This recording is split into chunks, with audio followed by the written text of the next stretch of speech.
3.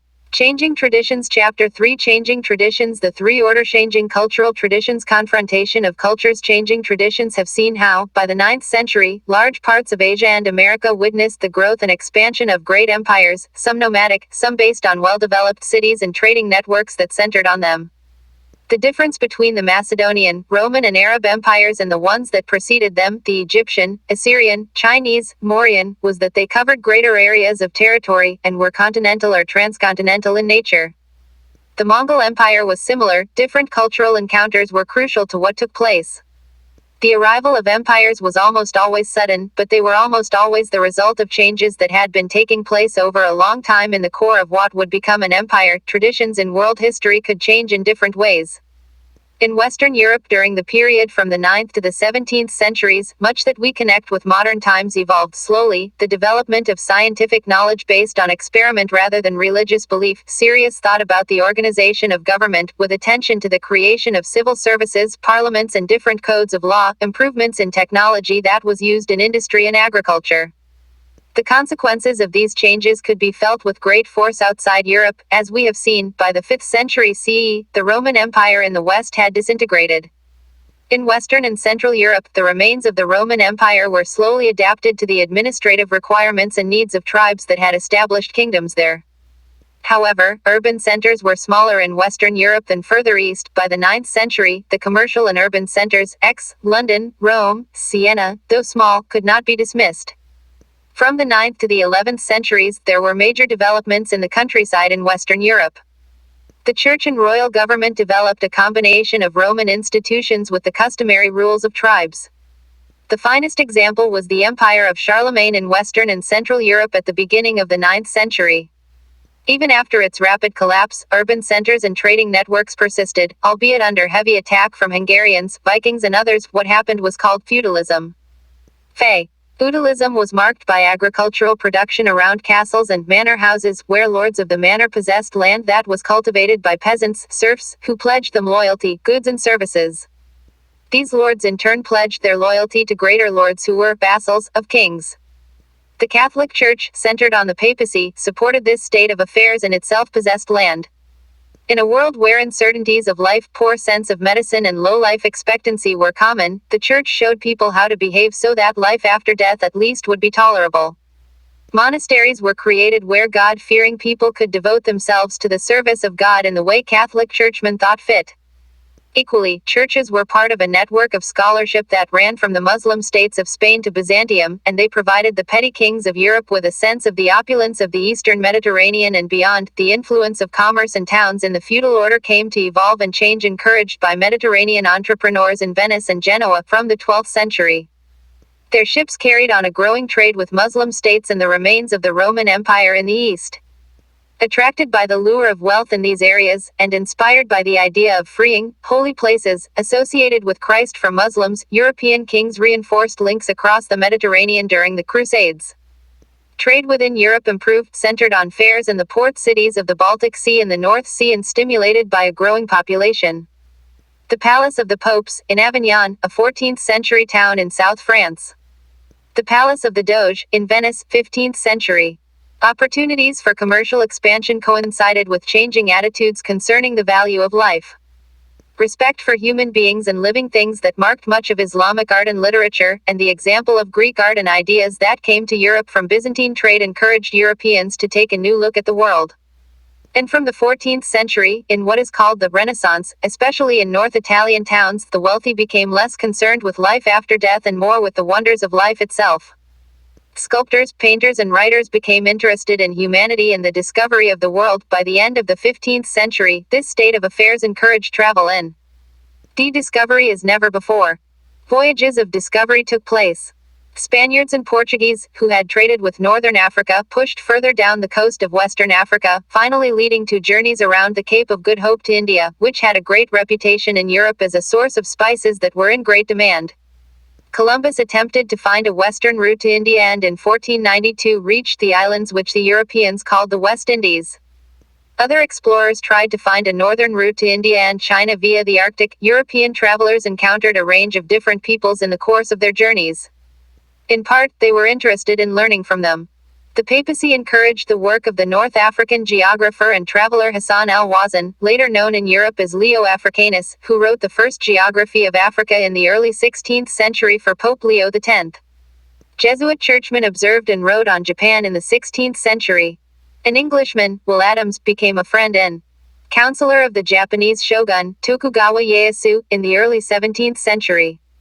As in the case of Hassan al-Wazan, peoples that the Europeans encountered in the Americas often took a great interest in them and sometimes worked for them. For example, an Aztec woman, later known as Dona Marina, befriended the Spanish conqueror of Mexico, Cortés, and interpreted and negotiated for him. In their encounters, Europeans were sometimes cautious, self-effacing and observant, even as they frequently attempted to establish trade monopolies and enforce their authority by force of arms, as the Portuguese attempted to do in the Indian Ocean after Vasco da Gama's arrival in Calicut, present-day Kozhikode, in 1498. In other cases, they were overbearing, aggressive and cruel and adopted an attitude of superiority to those they met, considering such people ignorant. The Catholic Church encouraged both attitudes. The Church was the center for the study of other cultures and languages, but encouraged attacks on people it saw as unchristian. From the point of view of non-Europeans, the encounter with Europe varied. For much of the Islamic lands in India and China, though, Europeans remained a curiosity until the end of the 17th century. They were perceived as hardy traders and seamen who had little to contribute to their sense of the larger world.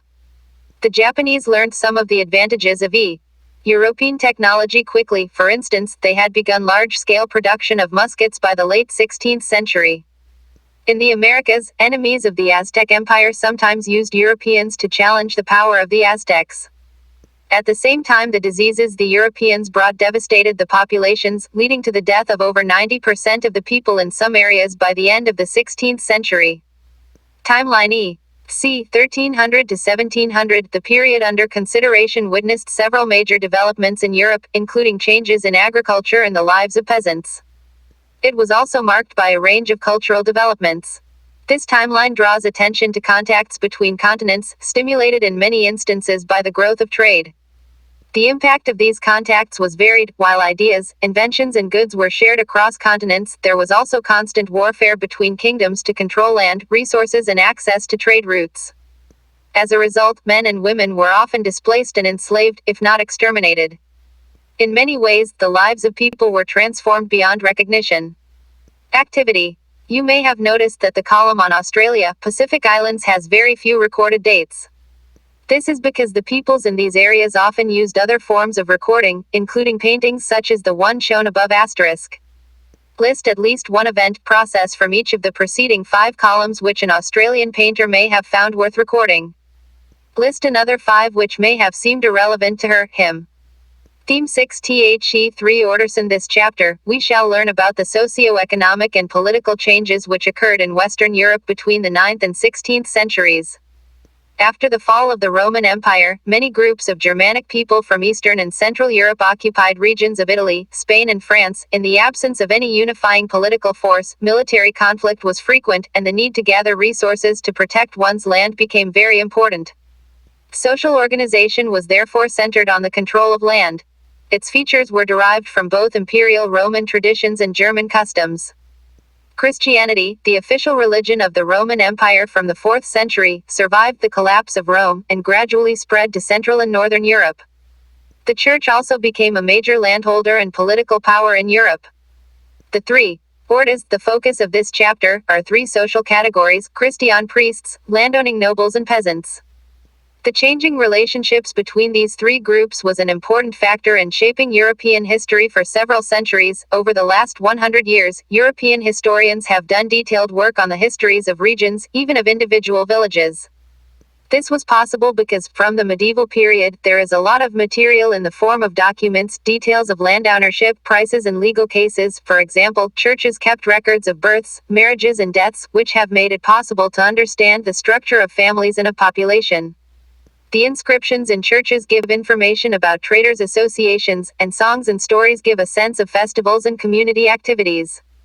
All these can be used by historians to understand economic and social life, and changes over a long period, like increase in population, or over a short period, like peasant revolts. Of the many scholars in France who have worked on feudalism, one of the earliest was Bloch. Marc Bloch. 1886–1944, was one of a group of scholars who argued that history consisted of much more than just political history, international relations and the lives of great people. He emphasized the importance of geography in shaping human history, and the need to understand the collective behavior or attitudes of groups of people. Bloch's Feudal Society is about European, particularly French, society between 900 and 1300, describing in remarkable detail social relations and hierarchies, land management and the popular culture of the period. His career was cut short tragically when he was shot by the Nazis in the Second World War. An introduction to feudalism. The term feudalism has been used by historians to describe the economic, legal, political and social relationships that existed in Europe in the medieval era. Derived from the German word feud, which means a piece of land, it refers to the kind of society that developed in medieval France, and later in England and in southern Italy. The term medieval era refers to the period in European history between the 5th and the 15th centuries. Map 1, Western Europe. In an economic sense, feudalism refers to a kind of agricultural production which is based on the relationship between lords and peasants. The latter cultivated their own land as well as that of the lord. The peasants performed labor services for the lords, who in exchange provided military protection. They also had extensive judicial control over peasants. Thus, feudalism went beyond the economic to cover the social and political aspects of life as well. Although its roots have been traced to practices that existed in the Roman Empire and during the age of the French King Charlemagne, 742–814, feudalism is an established way of life in large parts of Europe, may be said to have emerged later, in the 11th century. France and England-Gaul, a province of the Roman Empire, had two extensive coastlines, mountain ranges, long rivers, forests and large tracts of plains suited to agriculture. The Franks, a Germanic tribe, gave their name to Gaul, making it France. From the 6th century, this region was a kingdom ruled by French kings, who were Christian. The French had very strong links with the Church, which were further strengthened when in 800 the Pope gave King Charlemagne the title of Holy Roman Emperor, to ensure his support. Across a narrow channel lay the island of England, Scotland, which in the 11th century was conquered by a duke from the French province of Normandy. The head of the Eastern Church, in Constantinople, had a similar relationship with the Byzantine Emperor. The three orders. French priests believed in the concept that people were members of one of the three orders, depending on their work. A bishop stated, "Here below, some pray, others fight, still others work." Thus, the three orders of society were broadly the clergy, the nobility and the peasantry. In the 12th century, Abbess Hildegard of Bingen wrote, "Who would think of herding his entire cattle in one stable, cows, donkeys, sheep, goats, without difference? Therefore it is necessary to establish difference among human beings, so that they do not destroy each other. God makes distinctions among his flock, in heaven as on earth. All are loved by him, yet there is no equality among them." Abbey is derived from the Syriac Abba, meaning father. An abbey was governed by an abbot or an abbess.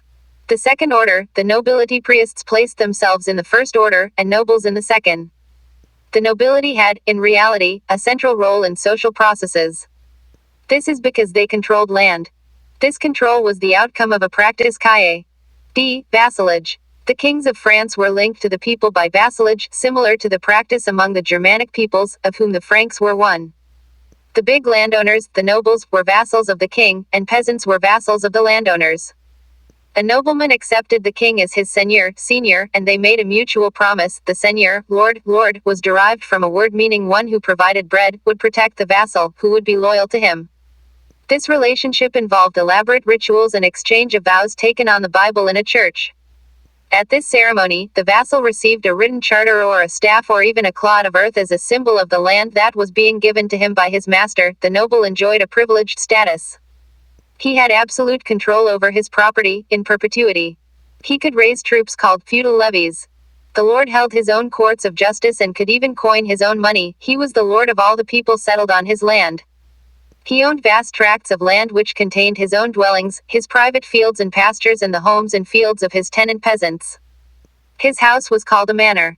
His private lands were cultivated by peasants, who were also expected to act as foot soldiers in battle when required, in addition to working on their own farms. French nobles starting for a hunt. 15th century painting. The manorial estate. A lord had his own manor house. He also controlled villages. Some lords controlled hundreds of villages, where peasants lived. A small manorial estate could contain a dozen families, while larger estates might include 50 or 60. Almost everything needed for daily life was found on the estate, grain was grown in the fields, blacksmiths and carpenters maintained the lord's implements and repaired his weapons, while stonemasons looked after his buildings. Women spun and wove fabric, and children worked in the lord's wine presses. The estate had extensive woodlands and forests where the lords hunted. They contained pastures where his cattle and his horses grazed. There was a church on the estate and a castle for defense. From the 13th century, some castles were made bigger for use as a residence for a knight's family. In fact, in England castles were practically unknown before the Norman conquest, and developed as centers of political administration and military or under the feudal system. A manorial estate, England, 13th century. The manor could not be completely self-sufficient because salt, millstones and metalware had to be obtained from outside sources. Those lords who wanted a luxurious lifestyle and were keen to buy rich furnishings, musical instruments and ornaments not locally produced, had to get these from other places. Activity 1. Discuss social hierarchies based on different criteria: occupation, language, wealth, education. Compare medieval France with Mesopotamia and the Roman Empire. The knights from the 9th century, there were frequent localized wars in Europe. The amateur peasant soldiers were not sufficient, and good cavalry was needed. This led to the growing importance of a new section of people, the knights. They were linked to the lords, just as the latter were linked to the king. The lord gave the knight a piece of land called fief, and promised to protect it. The fief could be inherited. It extended to anything between 1,000 and 2,000 acres or more, including a house for the knight and his family, a church and other establishments to house his dependents, besides a watermill and a wine press. As in the feudal manor, the land of the fief was cultivated by peasants. In exchange, the knight paid his lord a regular fee and promised to fight for him in war. To keep up their skills, knights spent time each day fencing and practicing tactics with dummies. A knight might serve more than one lord, but his foremost loyalty was to his own lord. In France, from the 12th century, minstrels traveled from manor to manor, singing songs which told stories, partly historical, partly invented, about brave kings and knights. In an age when not too many people could read and manuscripts were few, these traveling bards were very popular. Many manors had a narrow balcony above the large hall where the people of the manor gathered for meals. This was the Minstrels Gallery, from where singers entertained nobles while they feasted. If my dear lord is slain, his fate I'll share; if he is hanged, then hang me by his side; if to the stake he goes, with him I'll burn; and if he's drowned, then let me drown with him. Dune de Mayence, a 13th century French poem, to be sung, recounting the adventures of knights. The First Order, the clergy Catholic Church, had its own laws, owned lands given to it by rulers, and ld levy taxes. It was thus a very powerful institution which did not depend on the king. At the head of the Western Church was the Pope. He lived in Rome. The Christians in Europe were guided by bishops and clerics, who constituted the First Order. Most villages had their own church, where people assembled every Sunday to listen to the sermon by the priest and to pray together. Everyone could not become a priest. Serfs were banned, as were the physically challenged. Women could not become priests. Men who became priests could not marry. Bishops were the religious nobility. Like lords who owned vast landed estates, the bishops also had the use of vast estates, and lived in grand palaces. The church was entitled to a 10th share of whatever the peasants produced from their land over the course of the year, called a tithe. Money also came in the form of endowments made by the rich for their own welfare and the welfare of their deceased relatives in the afterlife. Some of the important ceremonies conducted by the church copied formal customs of the feudal elite. The act of kneeling while praying, with hands clasped and head bowed, was an exact replica of the way in which a knight conducted himself while taking vows of loyalty to his lord. Similarly, the use of the term, Lord for God, was another example of feudal culture that found its way into the practices of the church. Thus, the religious and the lay worlds of feudalism shared many customs and symbols. Monks apart from the church, devout Christians had another kind of organization. Some deeply religious people chose to live isolated lives, in contrast to clerics who lived amongst people in towns and villages. They lived in religious communities called abbeys or monasteries, often in places very far from human habitation. Two of the more well-known monasteries were those established by Saint Benedict in Italy in 529 and of Cluny in Burgundy in 910. Monks took vows to remain in the abbey for the rest of their lives and to spend their time in prayer, study and manual labor, like farming. Unlike priesthood, this life was open to both men and women. Men became monks and women nuns. Except in a few cases, all abbeys were single-sex communities, that is, there were separate abbeys for men and women. Like priests, monks and nuns did not marry. From small communities of 10 or 20 men, women, monasteries grew to communities often of several hundred. With large buildings and landed estates, with attached schools or colleges and hospitals. They contributed to the development of the arts. Abbess Hildegard, CP.135, was a gifted musician, and did much to develop the practice of community singing of prayers in church. From the 13th century, some groups of monks, called friars, chose not to be based in a monastery but to move from place to place, preaching to the people and living on charity. Activity 2. Discuss examples of expected patterns of behavior between people of different social levels. In a medieval manor, a palace and in a place of worship, the word monastery is derived from the Greek word monos, meaning someone who lives alone. St. Michael's Benedictine Abbey in Farnborough, England. In Benedictine monasteries, there was a manuscript with 73 chapters of rules which were followed by monks for many centuries. Here are some of the rules they had to follow. A Benedictine monk working on a manuscript, woodcut. Chapter 6, permission to speak should rarely be granted to monks. Chapter 7, humility means obedience. Chapter 33, no monk should own private property. Chapter 47, idleness is the enemy of the soul, so friars and sisters should be occupied at certain times in manual labor, and at fixed hours in sacred reading. Chapter 48, the monastery should be laid out in such a way that all necessities be found within its bounds: water, mill, garden, workshops. By the 14th century, there was a growing uncertainty about the value and purpose of monasticism. In England, Langland's poem, Piers Plowman, c.1360-70, contrasted the ease and luxury of the lives of some monks with the pure faith of simple ploughmen and shepherds and poor common labourers. Also in England, Chaucer wrote the Canterbury Tales, see box below, which had comic portraits of a nun, a monk and a friar. The Church and Society thought Europeans became Christian, they still held on to some of their old beliefs in magic and folk traditions. Christmas and Easter became important dates from the 4th century. Christ's birth, celebrated on the 25th of December, replaced an old pre-Roman festival, the date of which was calculated by the solar calendar. Easter marked the crucifixion of Christ and his rising from the dead. But its date was not a fixed one, because it replaced an older festival to celebrate the coming of spring after a long winter, dated by Th.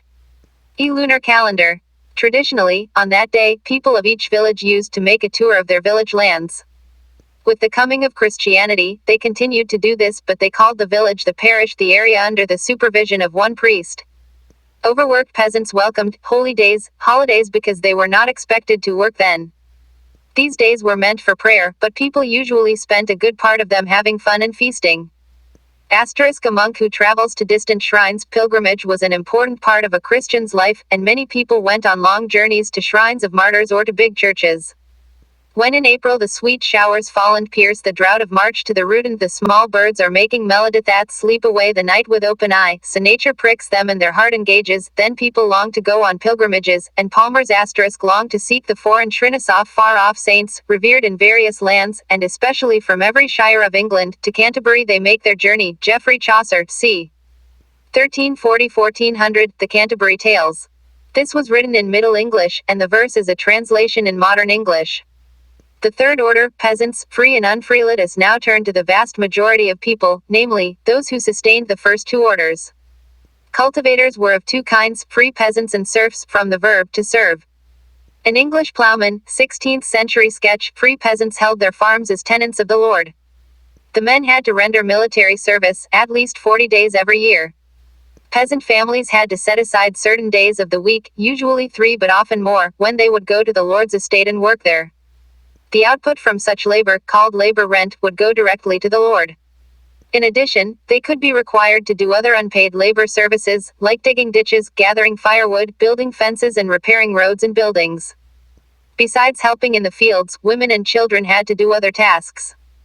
They spun thread, wove cloth, made candles and pressed grapes to prepare wine for the Lord's use. There was one direct tax called taille that kings sometimes imposed on peasants. The clergy and nobles were exempted from paying this. Serfs cultivated plots of land, but these belonged to the Lord. Much of the produce from this had to be given to the Lord. The Y also had to work on the land which belonged exclusively to the Lord.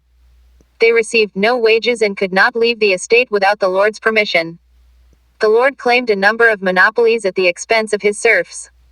Serfs could use only their lord's mill to grind their flour, his oven to bake their bread, and his wine presses to distill wine and beer. The lord could decide whom a serf should marry, or might give his blessing to the serf's choice, but on payment of a fee. England. Feudalism developed in England from the 11th century. The Angles and Saxons, from Central Europe, had settled in England in the 6th century. The country's name, England, is a variant of Angle land. In the 11th century, William, the Duke of Normandy crossed the English Channel with an army and defeated the Saxon King of England. From this time, France and England were often at war because of disputes over territory and trade. The present Queen of England is descended from William I.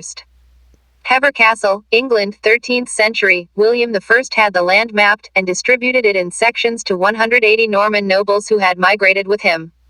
The lords became the chief tenants of the king, and were expected to give him military help. They were obliged to supply a certain number of knights to the king. They soon began to gift some of their own lands to knights who would serve them just as they in turn served the king. They could not, however, use their knights for private warfare, which was forbidden in England. Anglo-Saxon peasants became tenants of various levels of landholders. Factors affecting social and economic relations. While members of the first two orders saw the social system as stable and unchanging, there were several processes which were transforming the system. Some of these, such as changes in the environment, were gradual and almost imperceptible. Others were more dramatic, like the changes in agricultural technology and land use. These in turn were shaped by and had an effect on the social and economic ties between lords and vassals. Let us examine these processes one by one. The environment. From the 5th to the 10th centuries, most of Europe was covered with vast forests. Thus the land available for agriculture was limited.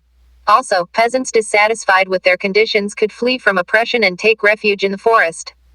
Europe was undergoing an intensely cold climatic spell in this period. This led to severe and prolonged winters, a shortened growing season for crops, and reduced yields from agriculture. From the 11th century, Europe entered a warm phase. Average temperatures increased, which had a profound effect on agriculture. Peasants now had a longer growing season, and the soil, now less subjected to frost, could be more easily plowed. Environmental historians have noted that there was a significant receding of the forest line in many parts of Europe. This made expansion of the area under cultivation possible.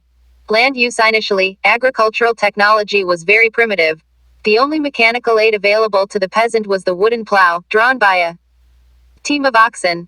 This plow could at best scratch the surface of the earth and was unable to fully draw out the natural productivity of the soil. Agriculture was therefore very labor-intensive. Fields had to be dug by hand, often once in 4 years, and enormous manual labor was required. Also, an ineffective method of crop rotation was in use. The land was divided in half. One field was planted in autumn with winter wheat, while the other field was left fallow. Rye was planted on this piece of fallow land the next year, while the other half was put to fallow. With this system, the soil slowly deteriorated, and famines were not uncommon. Chronic malnutrition alternated with devastating famines, and life was difficult for the poor. Despite these hardships, the lords were anxious to maximize their incomes. Since it was not possible to increase output from the land, the peasants were forced to bring under cultivation all the land in the manorial estate, and spend more time doing this than they were legally bound to do. The peasants did not bow quietly to oppression.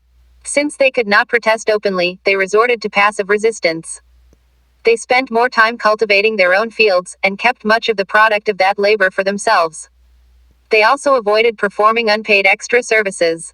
They came into conflict with the lords over pasture and forest lands, and saw these lands as resources to be used by the whole community, while the lords treated these as their private property.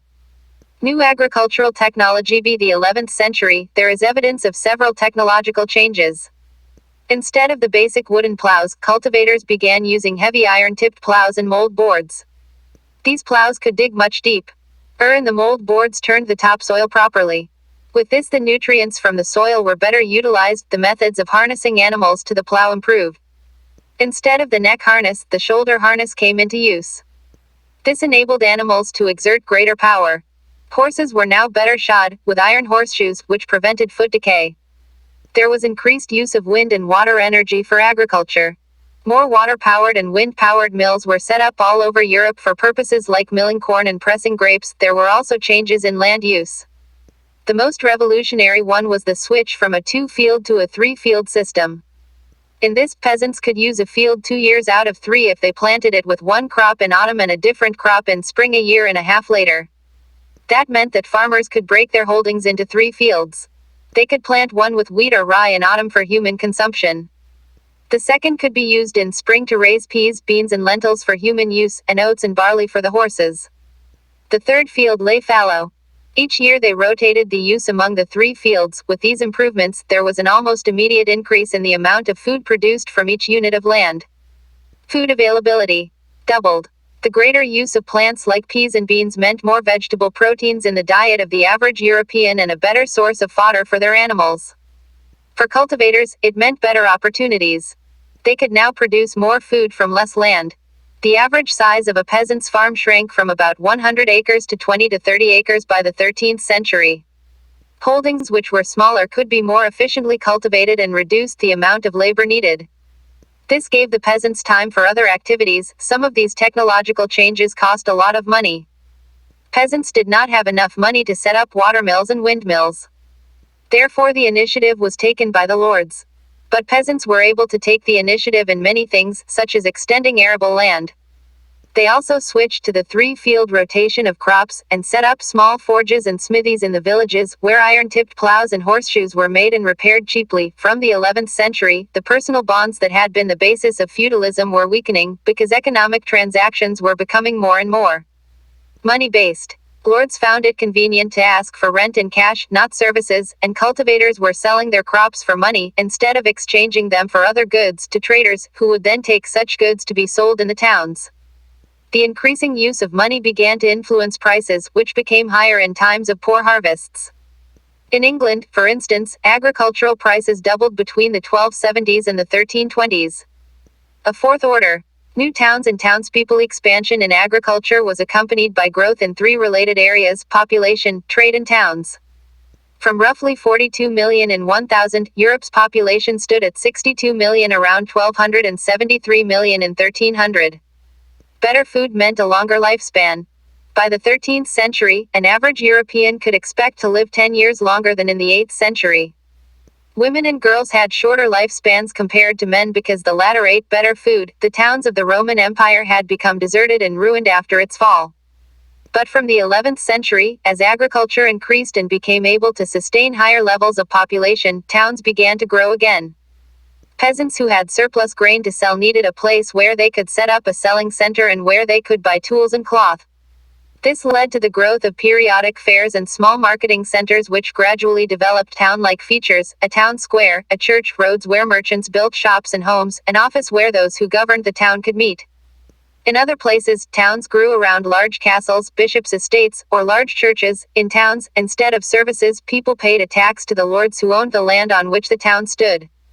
Towns offered the prospect of paid work and freedom from the lord's control for young people from peasant families.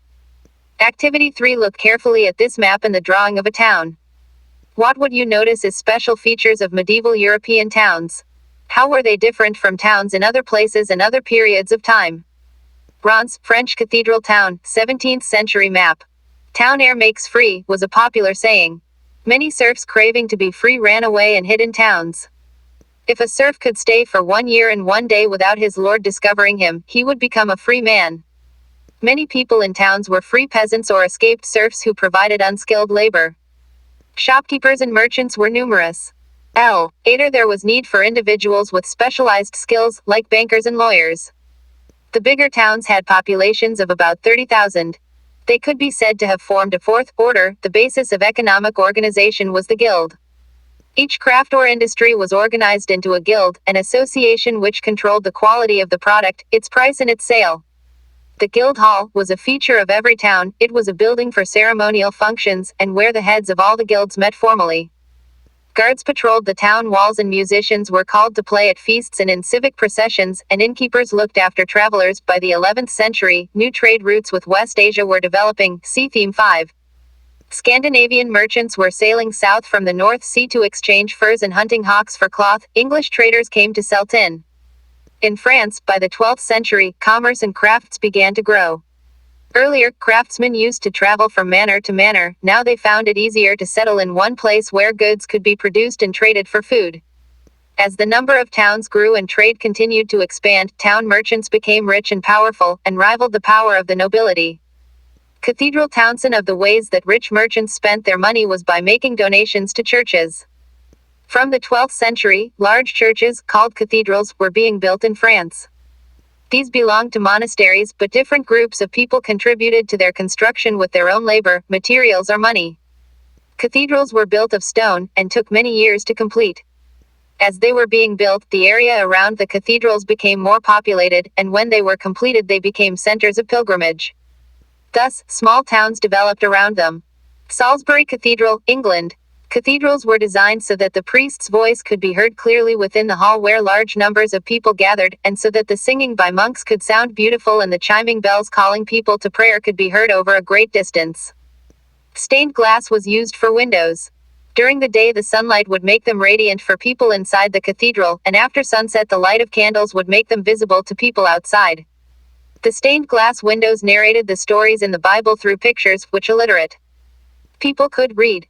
Because of the inadequacy which we often felt on feast days, for the narrowness of the place forced the women to run towards the altar upon the heads of the men with much anguish and noisy confusion, we decided to enlarge and amplify the noble church. We also caused to be painted, by the exquisite hands of many masters from different regions, a splendid variety of new windows, because these windows are very valuable on account of their wonderful execution and the profuse expenditure of painted glass and sapphire glass. We appointed an official master craftsman for their protection, and also a goldsmith, who would receive their allowances, namely, coins from the altar and flour from the common storehouse of the brethren, and who would never neglect their duty, to look after these works of art. Stained glass window, Chartres Cathedral, France, 15th century, Abbot Sugar, 1081-1151, about the Abbey of Saint Denis, near Paris. The crisis of the 14th century b. The early 14th century, Europe's economic expansion slowed down. This was due to three factors. In Northern Europe, by the end of the 13th century the warm summers of the previous 300 years had given way to bitterly cold summers. Seasons for growing crops were reduced by a month and it became difficult to grow crops on higher ground. Storms and oceanic flooding destroyed many farmsteads, which resulted in less income in taxes for governments. The opportunities offered by favorable climatic conditions before the 13th century had led to large-scale reclamation of the land of forests and pastures for agriculture. But intensive plowing had exhausted the soil despite the practice of the three-field rotation of crops, because clearance was not accompanied by proper soil conservation. The shortage of pasturage reduced the number of cattle. Population growth was outstripping resources, and the immediate result was famine. Severe famines hit Europe between 1315 and 1317, followed in the 1320s by massive cattle deaths. In addition, trade was hit by a severe shortage of metal money because of a shortfall in the output of silver mines in Austria and Serbia. This forced governments to reduce the silver content of the currency, and to mix it with cheaper metals. The worst was yet to come. As trade expanded in the 13th and 14th centuries, ships carrying goods from distant countries started arriving in European ports. Along with the ships came rats, carrying the deadly bubonic plague infection, the Black Death. Western Europe, relatively isolated in earlier centuries, was hit by the epidemic between 1347 and 1350. The modern estimate of mortality in that epidemic is that 20% of the people of the whole of Europe died, with some places losing as much as 40% of the population. How many valiant men, how many fair ladies, had breakfast with their kinfolk and the same night supped with their ancestors in the next world? The condition of the people was pitiable to behold. They sickened by the thousands daily, and died unattended and without help. Many died in the open street, others dying in their houses, made it known by the stench of their rotting bodies. Consecrated churchyards did not suffice for the burial of the vast multitude of bodies, which were heaped by the hundreds in vast trenches, like goods in a ship's hold and covered with a little earth. Giovanni Boccaccio, 1313-75, Italian author. As trade centers, cities were the hardest hit. In enclosed communities like monasteries and convents, when one individual contracted the plague, it was not long before everyone did. And in almost every case, none survived. The plague took its worst toll among infants, the young and the elderly. There were other relatively minor episodes of plague in the 1360s and 1370s. The population of Europe, 73 million in 1300, stood reduced to 45 million in 1400. This catastrophe, combined with the economic crisis, caused immense social dislocation. Depopulation resulted in a major shortage of labor. Serious imbalances were created between agriculture and manufacture because there were not enough people to engage in both equally. Prices of agricultural goods dropped as there were fewer people to buy. Wage rates increased because the demand for labor, particularly agricultural labor, rose in England by as much as 250% in the aftermath of the Black Death. The surviving labor force could now demand twice their earlier wages. Social unrest. The income of lords was thus badly hit.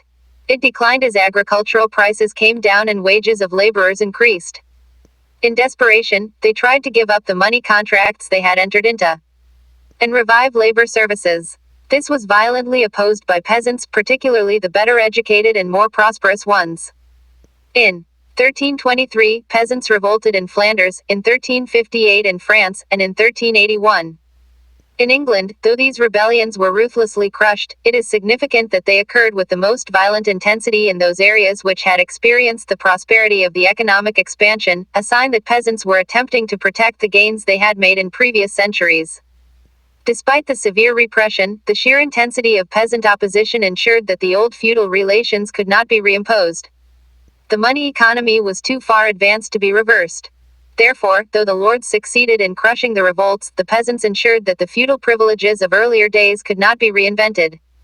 Activity 4. Read through the events and processes listed with dates, and connect them into a narrative account. Political changes. Developments in the political sphere paralleled social processes. In the 15th and 16th centuries, European kings strengthened their military and financial power. The powerful new states they created were as significant for Europe as the economic changes that were occurring. Historians have therefore called these kings the new monarchs. Louis XI in France, Maximilian in Austria, Henry VII in England, and Isabel and Ferdinand in Spain were absolutist rulers, who started the process of organizing standing armies, a permanent bureaucracy and national taxation, and, in Spain and Portugal, began to play a role in Europe's expansion overseas. See Theme 8. Queen Elizabeth I of England at a picnic, late 16th century. The most important reason for the triumph of these monarchies was the social changes which had taken place in the 12th and 13th centuries. The dissolution of the feudal system of lordship and vassalage, and the slow rate of economic growth had given the first opportunity to kings to increase their control over their powerful and not so powerful subjects. Rulers dispensed with the system of feudal levies for their armies and introduced professionally trained infantry equipped with guns and siege artillery, see Theme 5, directly under their control. The resistance of the aristocracies crumbled in the face of the firepower of the kings. By increasing taxes, monarchs got enough revenues to support larger armies and thus defended and expanded their frontiers and overcame internal resistance to royal authority. Centralization, however, did not occur without resistance from the aristocracy. A common thread running through all types of opposition to the monarchies was the question of taxation. In England, rebellions occurred and were put down in 1497, 1536, 1547, 1549 and 1553. In France, Louis XI, 1461–83, had to wage a long struggle against dukes and princes. Lesser nobles, often members of local assemblies, resisted this royal usurpation of their powers.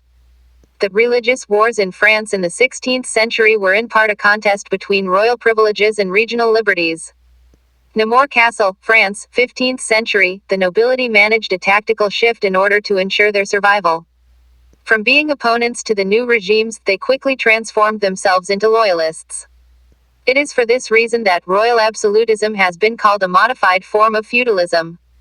Precisely the same class of people who had been rulers in the feudal system, the lords, continued to dominate the political scene. They were given permanent positions in the administrative service.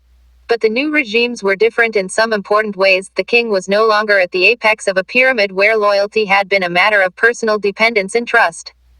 He was now at the center of an elaborate courtier society and a network of patron-client relationships. All monarchies, weak or powerful, needed the cooperation of those who could command authority. Patronage became the means of ensuring such cooperation. And patronage could be given or obtained by means of money. Therefore, money became an important way in which non-aristocratic elements like merchants and bankers could gain access to the court. They lent money to the kings, who used it to pay the wages of soldiers. Rulers thus made space for non-feudal elements in the state system. The later history of France and England was to be shaped by these changes in the power structures.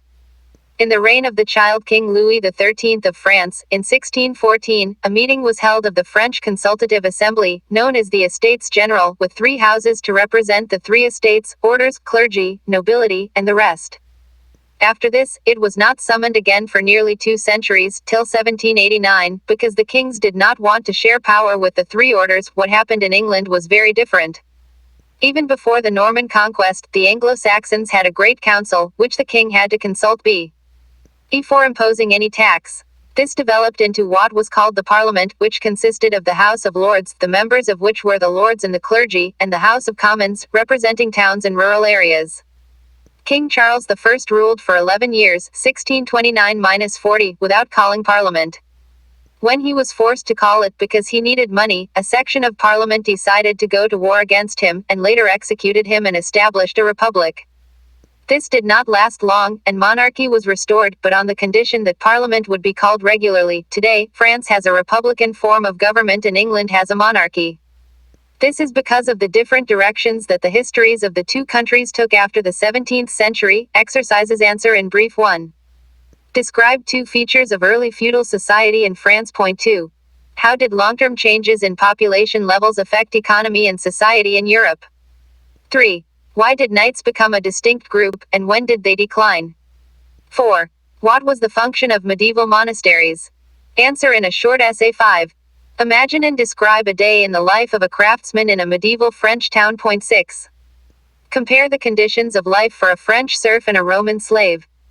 Theme 7. Changing cultural traditions. From the 14th to the end of the 17th century, towns were growing in many countries of Europe. A distinct, urban culture also developed. Townspeople began to think of themselves as more civilized than rural people. Towns, particularly Florence, Venice, and Rome, became centers of art and learning. Artists and writers were patronized by the rich and the aristocratic.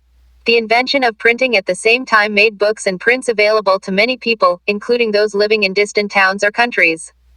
A sense of history also developed in Europe, and people contrasted their modern world with the ancient one of the Greeks and Romans. Religion came to be seen as something which each individual should choose for himself.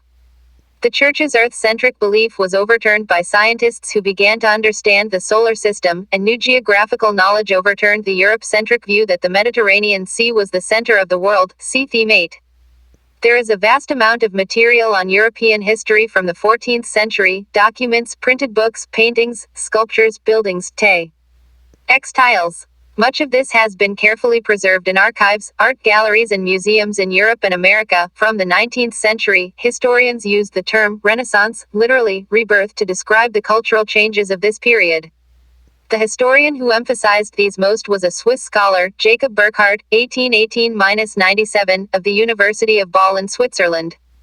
He was a student of the German historian Leopold von Ranke, 1795–1886. Ranke had taught him that the primary concern of the historian was to write about states and politics using papers and files of government departments. Burckhardt was dissatisfied with these very limited goals that his master had set out for him. To him, politics was not the be-all and end-all in history writing. History was as much concerned with culture as with politics. In 1860, he wrote a book called The Civilization of the Renaissance in Italy, in which he called his readers' attention to literature, architecture, and painting to tell the story of how a new, humanist culture had flowered in Italian towns from the 14th to the 17th century. This culture, he wrote, was characterized by a new belief that man, as an individual, was capable of making his own decisions and developing his skills. He was modern, in contrast to medieval man whose thinking had been controlled by the Church. The revival of Italian Sidious. After the fall of the Western Roman Empire, many of the towns that had been political and cultural centers in Italy fell into ruin. There was no unified government, and the Pope in Rome, who was sovereign in his own state, was not a strong political figure, while Western Europe was being reshaped by feudal bonds and unified under the Latin Church, and Eastern Europe under the Byzantine Empire, and Islam was creating a common civilization. Further west, Italy was weak and fragmented. However, it was these very developments that helped in the revival of Italian culture. With the expansion of trade between the Byzantine Empire and the Islamic countries, the ports on the Italian coast revived. From the 12th century, as the Mongols opened up trade with China via the Silk Route, see Theme 5, and as trade with Western European countries also increased, Italian towns played a central role. Map 1. The Italian states they no longer saw themselves as part of a powerful empire, but as independent city-states. 2 of these, Florence and Venice, were republics, and many others were court cities, ruled by princes. One of the most vibrant cities was Venice, another was Genoa. They were different from other parts of Europe. The clergy were not politically dominant here, nor were there powerful feudal lords. Rich merchants and bankers actively participated in governing the city, and this helped the idea of citizenship to strike root. Even when these towns were ruled by military despots, the pride felt by the townspeople in being citizens did not weaken. The city-state Cardinal Gasparo Contarini (1483–1542) writes about the democratic government of his city-state and the Commonwealth and government of Venice (1534). To come to the institution of our Venetian Commonwealth, the whole authority of the city is in that council, into which all the gentlemen of the city being once past the age of 25 years are admitted. G. Bellini's The Recovery of the Relic of the Holy Cross was painted in 1500 to recall an event of 1370, and is set in 15th century Venice. Now first I am to yield you a reckoning how and with what wisdom it was ordained by our ancestors, that the common people should not be admitted into this company of citizens, in whose authority lies the whole power of the Commonwealth. Because many troubles and popular tumults arise in those cities, whose government is swayed by the common people, many were of contrary opinion, deeming that it would do well, if this manner of governing the Commonwealth should rather be defined by ability and abundance of riches. Contrariwise the honest citizens, and those that are liberally brought up, oftentimes fall to poverty. Therefore our wise and prudent ancestors ordered that this definition of the public rule should go rather by the nobility of lineage than by the estimation of wealth, yet with that temperature proviso, that men of chief and supreme nobility should not have this rule alone, for that would rather have been the power of a few than a commonwealth, but also every other citizen whosoever not ignobly born, so that all which were noble by birth, or ennobled by virtue, did obtain this right of government. Universities and humanism. The earliest universities in Europe had been set up in Italian towns. The universities of Padua and Bologna had been centers of legal studies from the 11th century. Commerce being the chief activity in the city, there was an increasing demand for lawyers and notaries, a combination of solicitor and record keeper, to write and interpret rules and written agreements without which trade on a large scale was not possible. Law was therefore a popular subject of study, but there was now a shift in emphasis. It was studied in the context of earlier Roman culture. Francesco Petrarch (1304–78) represented this change. To Petrarch, antiquity was a distinctive civilization which could be best understood through the actual words of the ancient Greeks and Romans. He therefore stressed the importance of a close reading of ancient authors.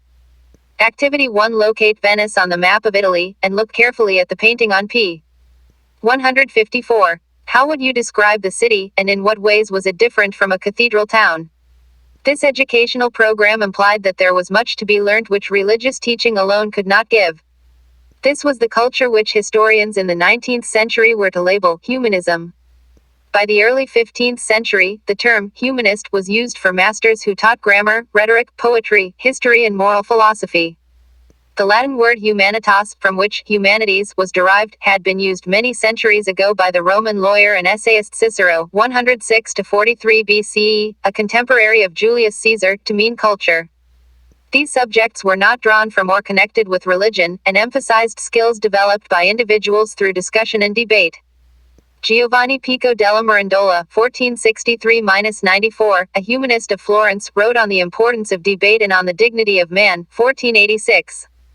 For Plato and Aristotle, it was certain that, for the attainment of the knowledge of truth they were always seeking for themselves, nothing is better than to attend as often as possible the exercise of debate.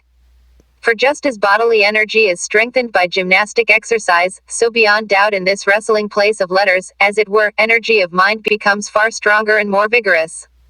These revolutionary ideas attracted attention in many other universities, particularly in the newly established university in Petrarch's own hometown of Florence.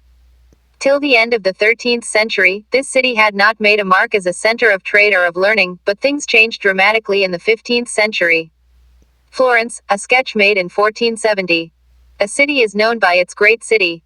Zen's as much as by its wealth, and Florence had come to be known because of Dante Alighieri, 1265–1321, a layman who wrote on religious themes, and Giotto, 1267–1337, an artist who painted lifelike portraits, very different from the stiff figures done by earlier artists.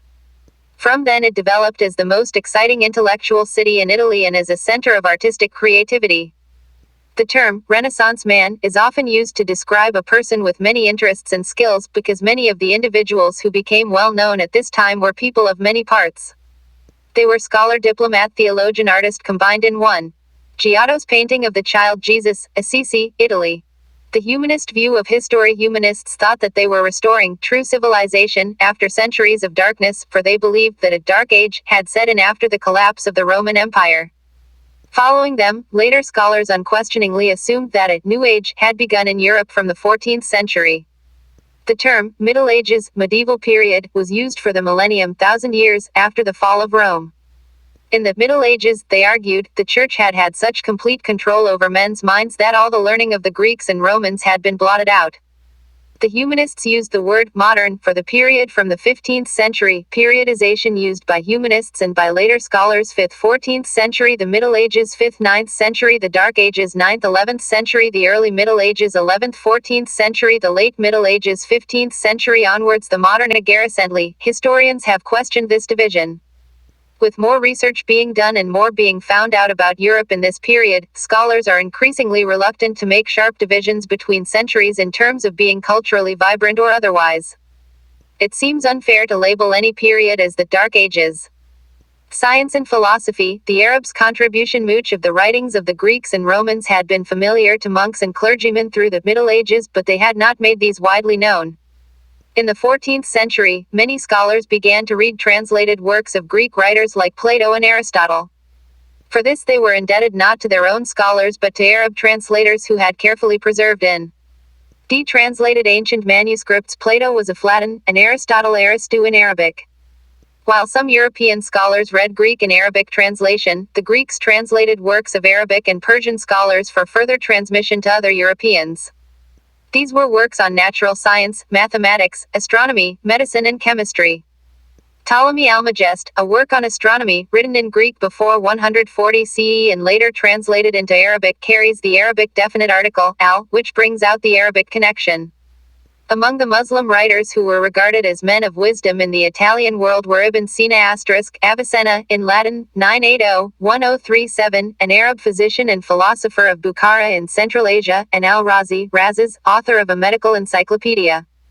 Ibn Rushd, Averroes in Latin, 1126-98, an Arab philosopher of Spain, tried to resolve the tension between philosophical knowledge, philosof, and religious beliefs.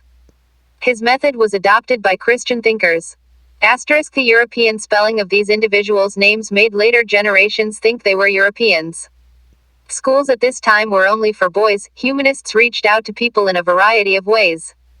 Though the curricula in universities continued to be dominated by law, medicine and theology, humanist subjects slowly began to be introduced in schools, not just in Italy but in other European countries as well. Art is embedded in nature, he who can extract it, has it. Moreover, you may demonstrate much of your work by geometry. The more closely your work abides by life in its form, so much the better will it appear. No man shall ever be able to make a beautiful figure out of his own imagination unless he has well stored his mind by much copying from life. Formal education was not the only way through which humanists shaped the minds of their age. Art, architecture and books were wonderfully effective in transmitting humanist ideas. Albrecht Dürer, 1471-1528. This sketch by Dürer praying hands gives us a sense of Italian culture in the 16th century, when people were deeply religious but also had a sense of confidence in man's ability to achieve near perfection and to unravel the mysteries of the world and the universe. Artists were inspired by studying works of the past. The material remains of Roman culture were sought with as much excitement as ancient texts. 1,000 years after the fall of Rome, fragments of art were discovered in the ruins of ancient Rome and other deserted cities. Their admiration for the figures of perfectly proportioned men and women sculpted so many centuries ago made Italian sculptors want to continue that tradition. In 1416, Donatello, 1386-1466, broke new ground with his lifelike statues. The Pietà by Michelangelo depicts Mary holding the body of Jesus. Artists concerned to be accurate was helped by the work of scientists. To study bone structures, artists went to the laboratories of medical schools. Andreas Vesalius, 1514-64, a Belgian and a professor of medicine at the University of Padua, was the first to dissect the human body. This was the beginning of modern physiology. This self-portrait is by Leonardo da Vinci, 1452-1519, who had an amazing range of interests from botany and anatomy to mathematics and art. He painted the Mona Lisa and the Last Supper. One of his dreams was to be able to fly. He spent years observing birds in flight and designed a flying machine. He signed his name, Leonardo da Vinci, disciple of experiment. Activity 2. Describe the different scientific elements in the work of 16th century Italian artists. Painters did not have older works to use as a model.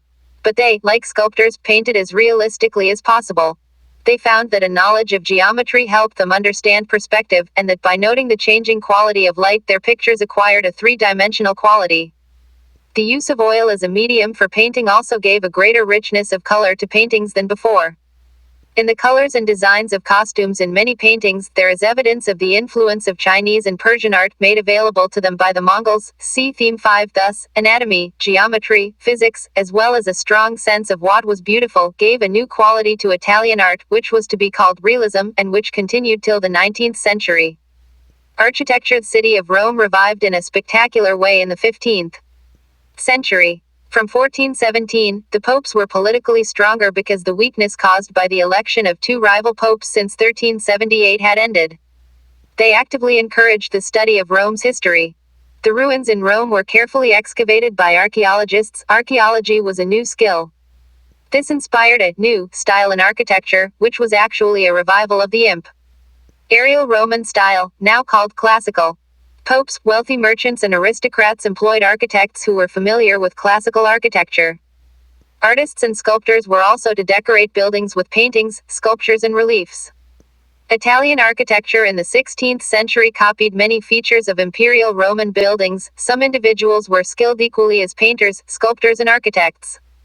The most impressive example is Michelangelo Buonarroti, 1475-1564, immortalized by the ceiling he painted for the Pope in the Sistine Chapel, the sculpture called the Pietà, and his design of the dome of St. Peter's Church, all in Rome. Filippo Brunelleschi, 1337-1446, the architect who designed the spectacular Duomo of Florence, had started his career as a sculptor. Another remarkable change was that from this time, artists were known individually, by name, not as members of a group or a guild, as earlier. The first printed books. If people in other countries wanted to see paintings, sculptures or buildings of great artists, they had to travel to Italy. But in the case of the written word, what was written in Italy traveled to other countries. This was because of the greatest revolution of the 16th century, the mastery of the technology of printing. For this, Europeans were indebted to other peoples, the Chinese, for printing technology, and to Mongol rulers because European traders and diplomats had become familiar with it during visits to their courts. This was also the case with three other important innovations: firearms, the compass and the abacus. The Duomo, the dome of Florence Cathedral designed by Brunelleschi, Leon Battista Alberti, 1404-72, wrote on art theory and architecture.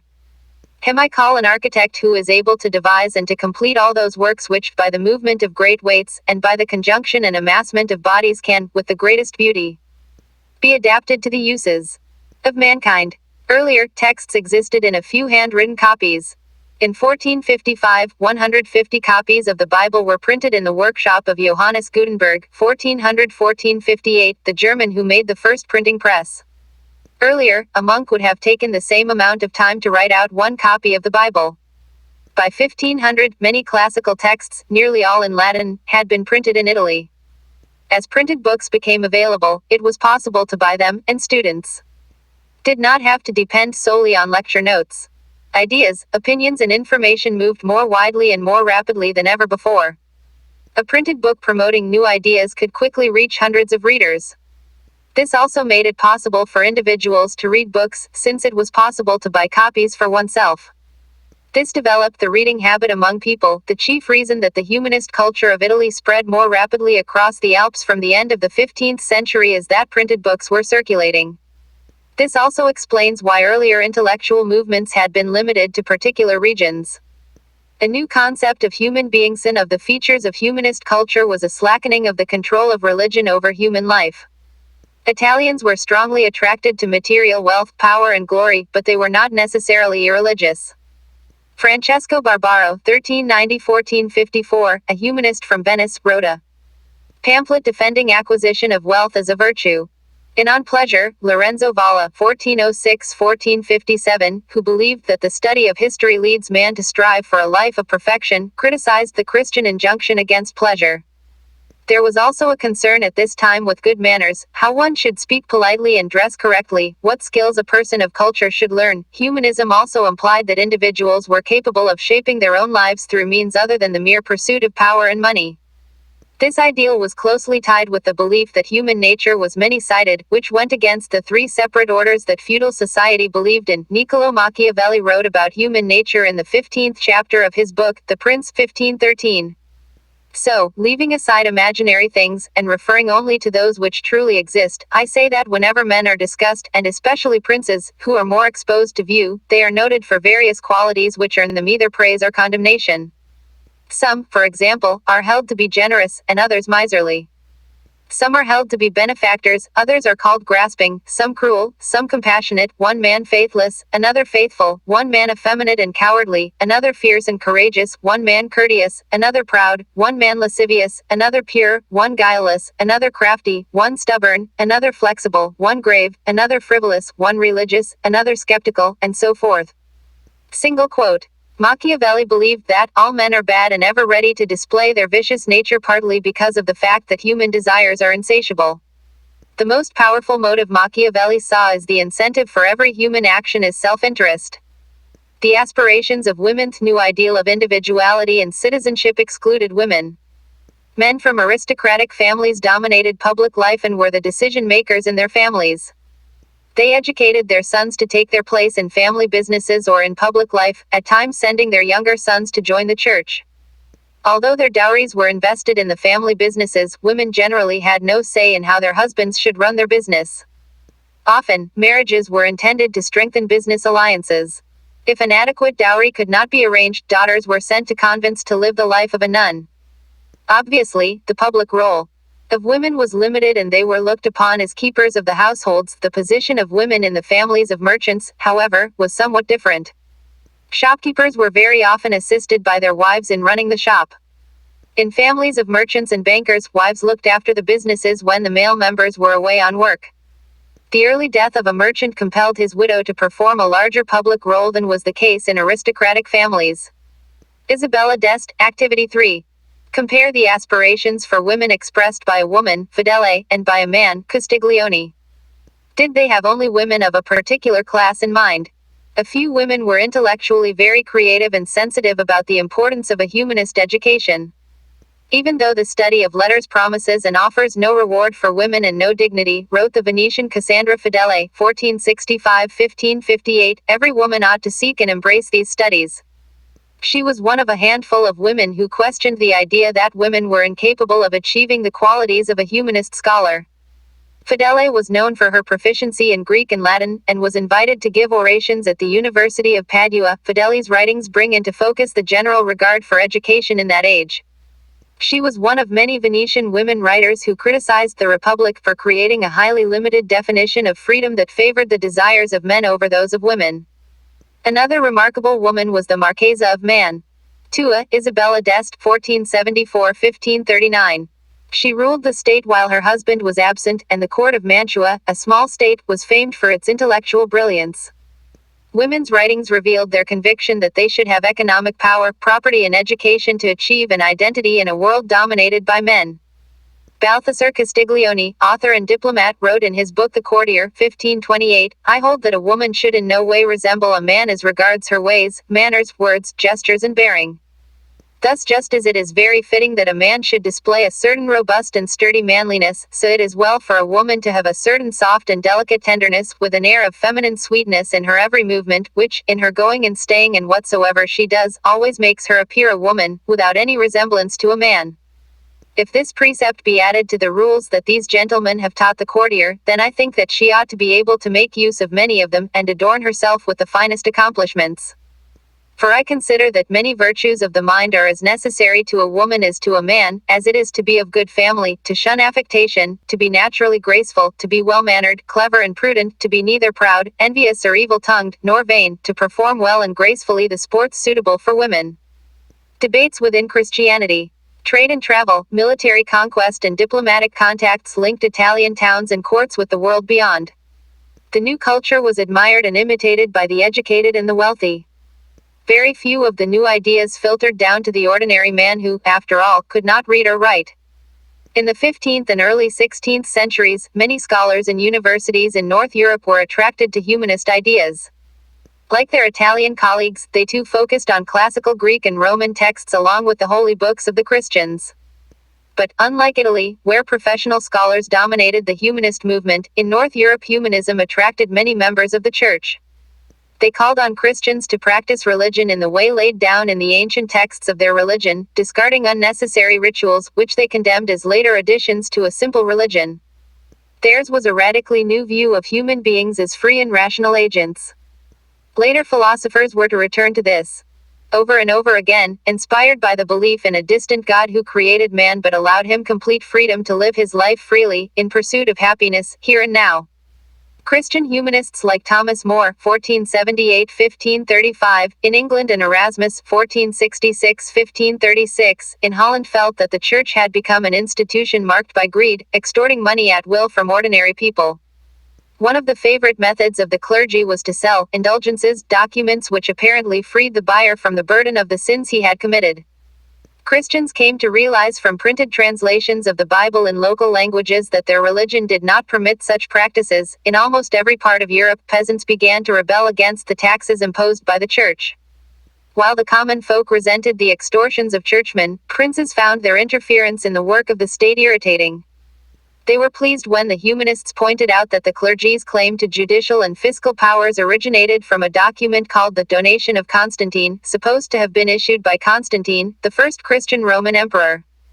Humanist scholars were able to point out that this was not genuine, and had been forged later. In 1517, a young German monk called Martin Luther (1483–1546) launched a campaign against the Catholic Church and argued that a person did not need priests to establish contact with God.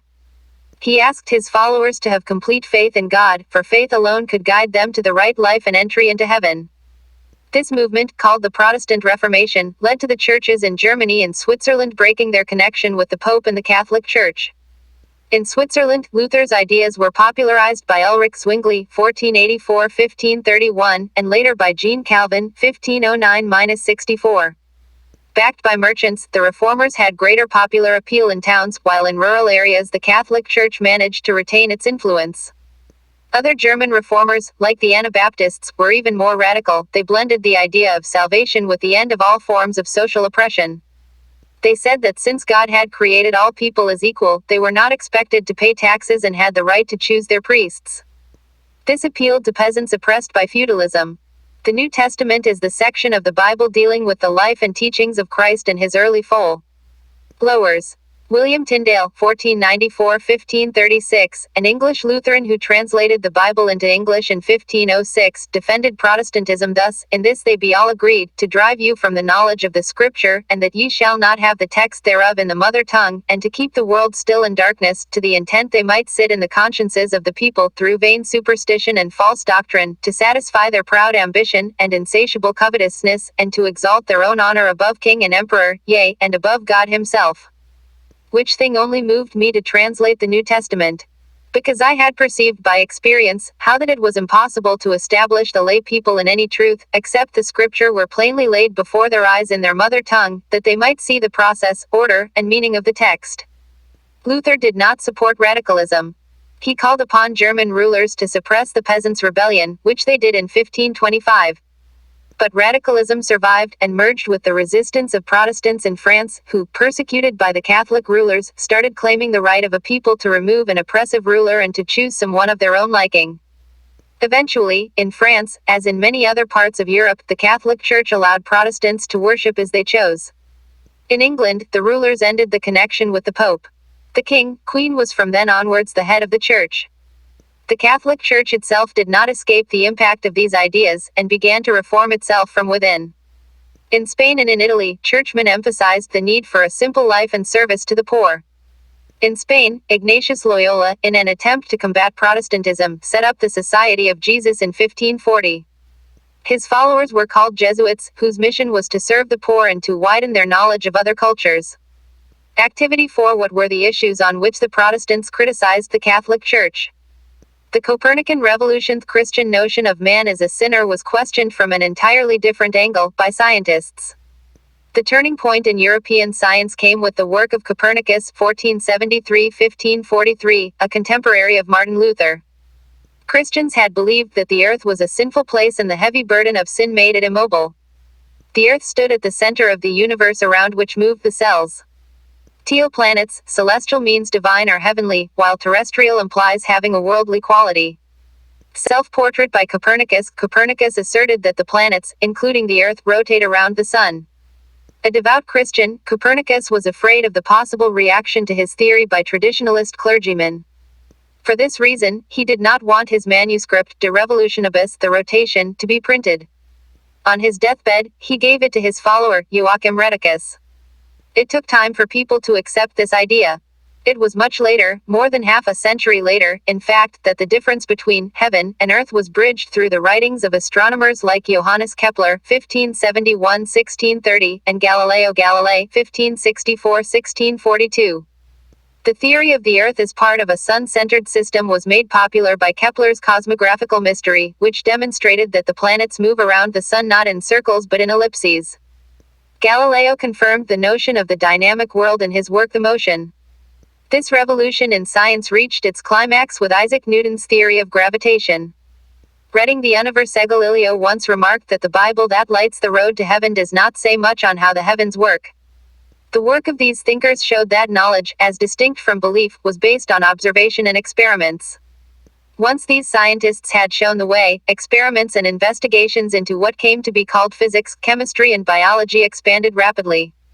Historians were to label this new approach to the knowledge of man and nature the scientific revolution. Consequently, in the minds of skeptics and non-believers, God began to be replaced by nature as the source of creation. Even those who retained their faith in God started talking about a distant God who does not directly regulate the act of living in the material world. Such ideas were popularized through scientific societies that established a new scientific culture in the public domain. The Paris Academy, established in 1670, and the Royal Society in London for the Promotion of Natural Knowledge, formed in 1662, held lectures and conducted experiments for public viewing. Was there a European Renaissance in the 14th century? Let us now reconsider the concept of the Renaissance. Can we see this period as marking a sharp break with the past and the rebirth of ideas from Greek and Roman traditions? Was the earlier period, 12th and 13th centuries, a time of darkness? Recent writers, like Peter Burke of England, have suggested that Burckhardt was exaggerating the sharp difference between this period and the one that preceded it by using the term Renaissance, which implies that the Greek and Roman civilizations were reborn at this time, and that scholars and artists of this period substituted the pre-Christian worldview for the Christian one. Both arguments were exaggerated. Scholars in earlier centuries had been familiar with Greek and Roman cultures, and religion continued to be a very important part of people's lives. To contrast the Renaissance as a period of dynamism and artistic creativity, and the Middle Ages as a period of gloom and lack of development is an oversimplification. Many elements associated with the Renaissance in Italy can be traced back to the 12th and 13th centuries. It has been suggested by some historians that in the 9th century in France, there had been similar literary and artistic blossoming. The cultural changes in Europe at this time were not shaped only by the classical civilization of Rome and Greece. The archaeological and literary recovery of Roman culture did create a great admiration of that civilization. But technologies and skills in Asia had moved far ahead of what the Greeks and Romans had known. Much more of the world had become connected, and the new techniques of navigation, see Theme 8, enabled people to sail much further than had been possible earlier. The expansion of Islam and the Mongol conquests had linked Asia and North Africa with Europe, not politically but in terms of trade and of learning skills. The Europeans learned not just from the Greeks and Romans, but from India, from Arabia, from Iran, from Central Asia and China. These debts were not acknowledged for a long time because when the history of this period started to be written, historians saw it from a Europe-centered viewpoint. An important change that did happen in this period was that gradually the private and the public spheres of life began to become separate. The public sphere meant the area of government and of formal religion. The private sphere included the family and personal religion. The individual had a private as well as a public role. He was not simply a member of one of the three orders, he was also a person in his own right. An artist was not just a member of a guild, he was known for himself. In the 18th century, this sense of the individual would be expressed in a political form, in the belief that all individuals had equal political rights. Another development was that the different regions of Europe started to have their separate sense of identity, based on language. Europe, earlier united partly by the Roman Empire and later by Latin and Christianity, was now dissolving into states, each united by a common language. Exercises. Answer in brief. 1. Which elements of Greek and Roman culture were revived in the 14th and 15th centuries? 2. Compare details of Italian architecture of this period with Islamic architecture. 3. Why were Italian towns the first to experience the ideas of humanism? 4. Compare the Venetian idea of good government with those in contemporary France. Answer in a short essay. 5. What were the features of humanist thought? 6. Write a careful account of how the world appeared different to 17th century Europeans. Themate CONFRONTATION of Cultures. This chapter will examine some aspects of the encounters between Europeans and the people of the Americas between the 15th and the 17th centuries. Some Europeans ventured out on unknown oceans in order to find trading routes to areas where spices and silver were to be obtained. The first to do this were the Spanish and the Portuguese. They persuaded the Pope to give them the exclusive right to rule over any new regions they might locate. Christopher Columbus, an Italian, sponsored by the rulers of Spain, sailed west in 1492, and thought that the lands he had reached were the Indies, India and countries east of India about which he had read in the travels of Marco Polo. Later exploration indicated that the Indians of the New World actually belonged to different cultural groups and were not part of Asia. 2 types of culture were to be found in the Americas. There were small subsistence economies in the Caribbean region and in Brazil. There were also powerful monarchical systems based on well-developed agriculture and mining. These, like the Aztecs and Mayas of Central America and the Incas of Peru, also had monumental architecture. The exploration and later the settlement of South America were to have disastrous consequences for the native people and their cultures. It also marked the beginning of the slave trade. Europeans selling slaves from Africa to work in plantations and mines in the Americas. European conquest of the people of America was accompanied by the ruthless destruction of their manuscripts and monuments. It was only in the late 19th century that anthropologists began to study these cultures. Still later, archaeologists found the ruins of these civilizations.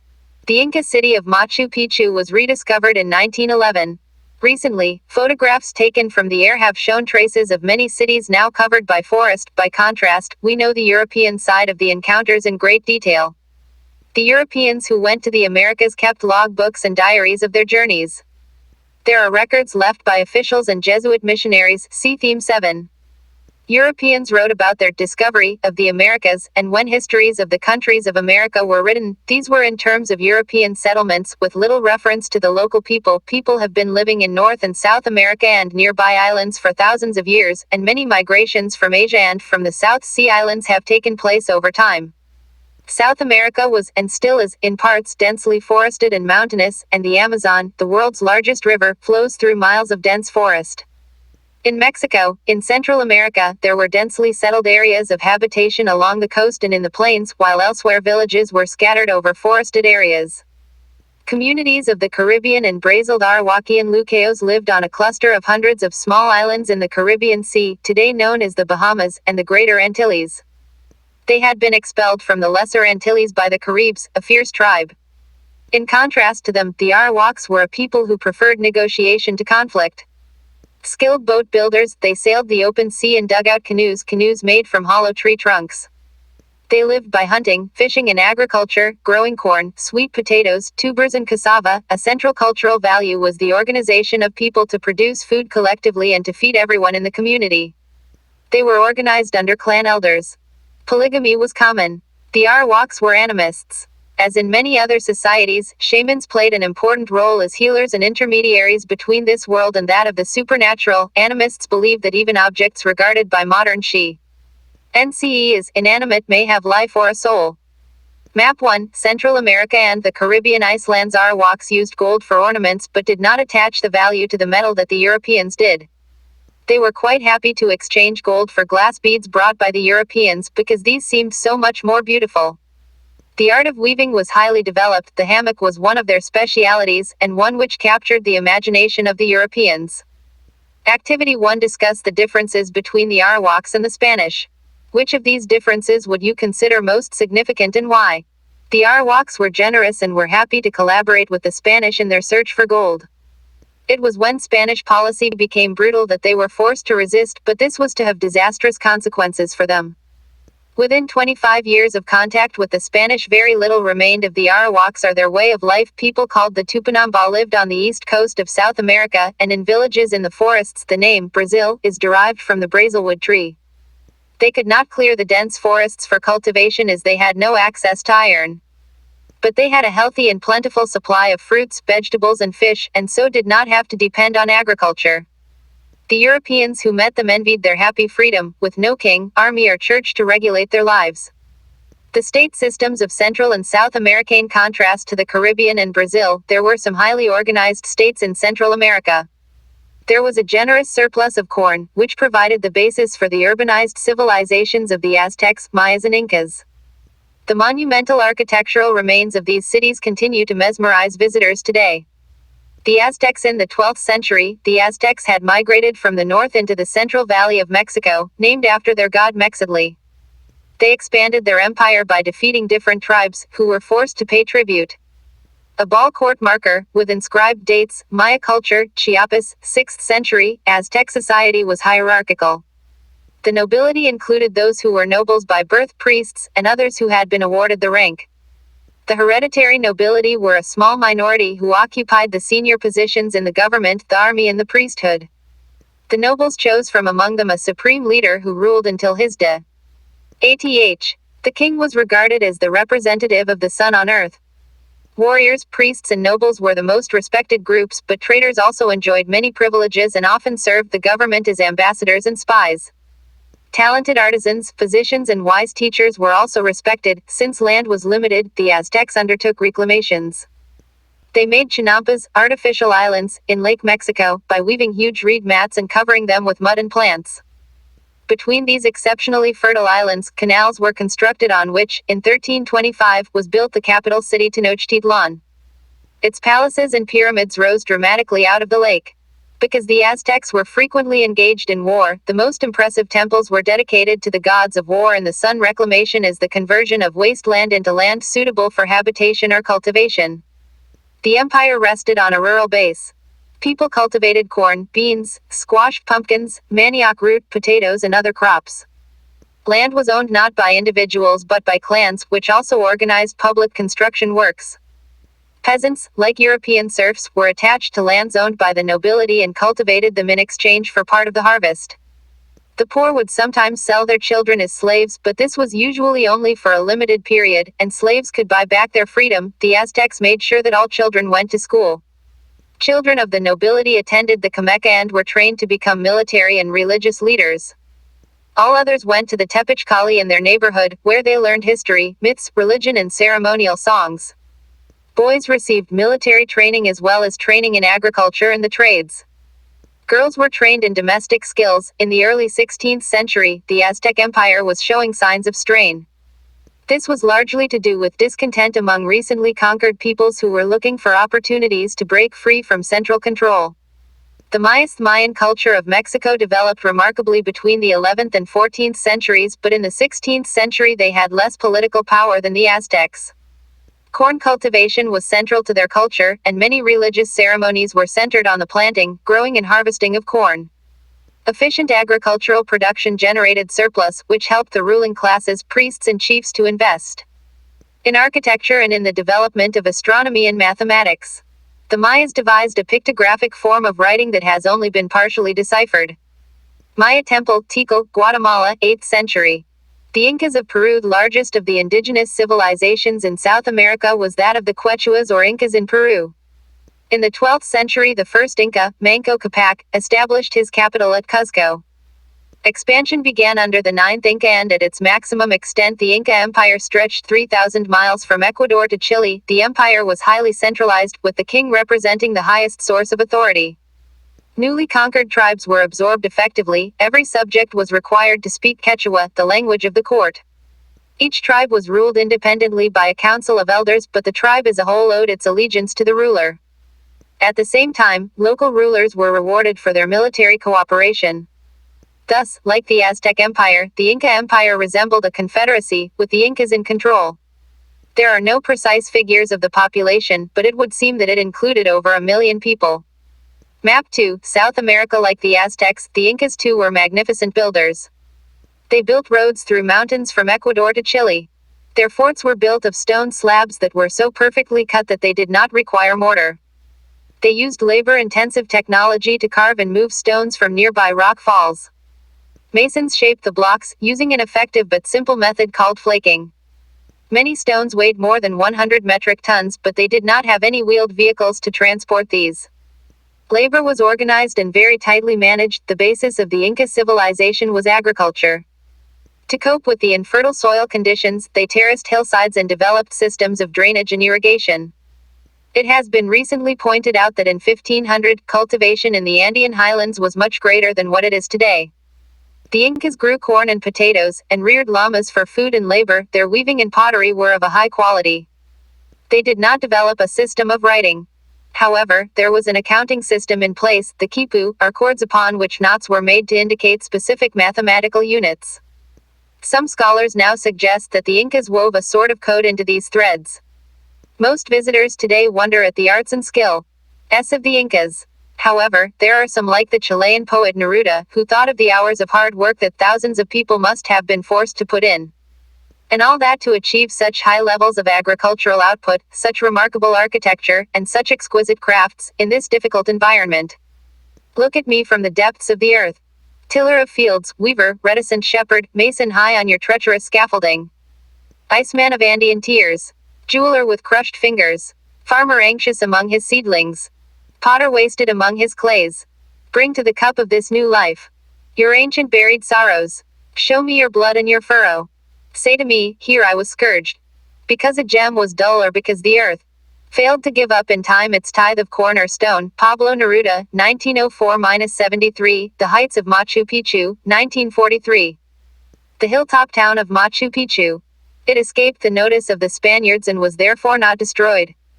The organization of the Inca Empire, with its pyramid-like structure, meant that if the Inca chief was captured, the chain of command could quickly come apart. This was precisely what happened when the Spaniards decided to invade their country. The cultures of the Aztecs and Incas had certain features in common, and were very different from European culture. Society was hierarchical, but there was no private ownership of resources by a few people, as in Europe. Though priests and shamans were accorded an exalted status, and large temples were built, in which gold was used ritually, there was no great value placed on gold or silver. This was also in marked contrast to contemporary European society. Activity 2. Examine a detailed physical map of South America. To what extent do you think geography influenced the developments of the Inca Empire? Voyages of exploration by Europeans. People of South America and the Caribbean got to know of the existence of European people when the latter began to sail across the Atlantic Sea. The magnetic compass, which helped identify the cardinal points accurately, had been known since 1380, but only in the 15th century did people use it when they ventured on voyages into unknown areas. By this time many improvements had been made in European sailing ships. Larger ships were built that could carry a huge quantity of cargo as well as equipment to defend themselves if attacked by enemy ships. The circulation of Revel literature and books on cosmography and geography created widespread interest right through the 15th century. In 1477, Ptolemy Geography, written 1,300 years earlier, became available in print, see Theme 7, and thus came to be widely read. According to Ptolemy, an Egyptian, the regions of the world were arranged in terms of latitudes and longitudes. Reading these texts gave Europeans some knowledge of the world, which they understood to have 3 continents, namely, Europe, Asia and Africa. Ptolemy had suggested that the world was spherical, but he underestimated the width of the oceans. Europeans had no idea of the distance they would have to travel in the Atlantic before they reached land. Since they imagined it would be a short voyage, there were many who were ready to venture forth recklessly beyond the known seas. Cosmography was understood as the science of mapping the universe. It described both heaven and earth but was seen as distinct from geography and astronomy. People from the Iberian Peninsula, the Portuguese and the Spanish were the pioneers in the 15th century voyages of exploration. For a long time these were called voyages of discovery. Later historians, however, argued that these were not the first voyages that people of the Old World made to lands unknown to them.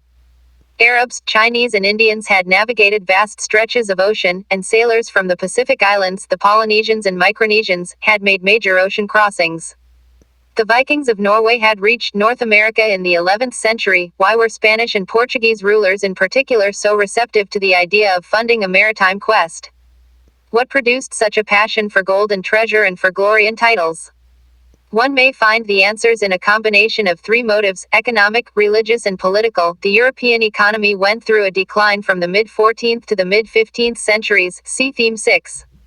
Plague and wars led to depopulation in many parts of Europe, trade grew slack, and there was a shortage of gold and silver, used for making European coins.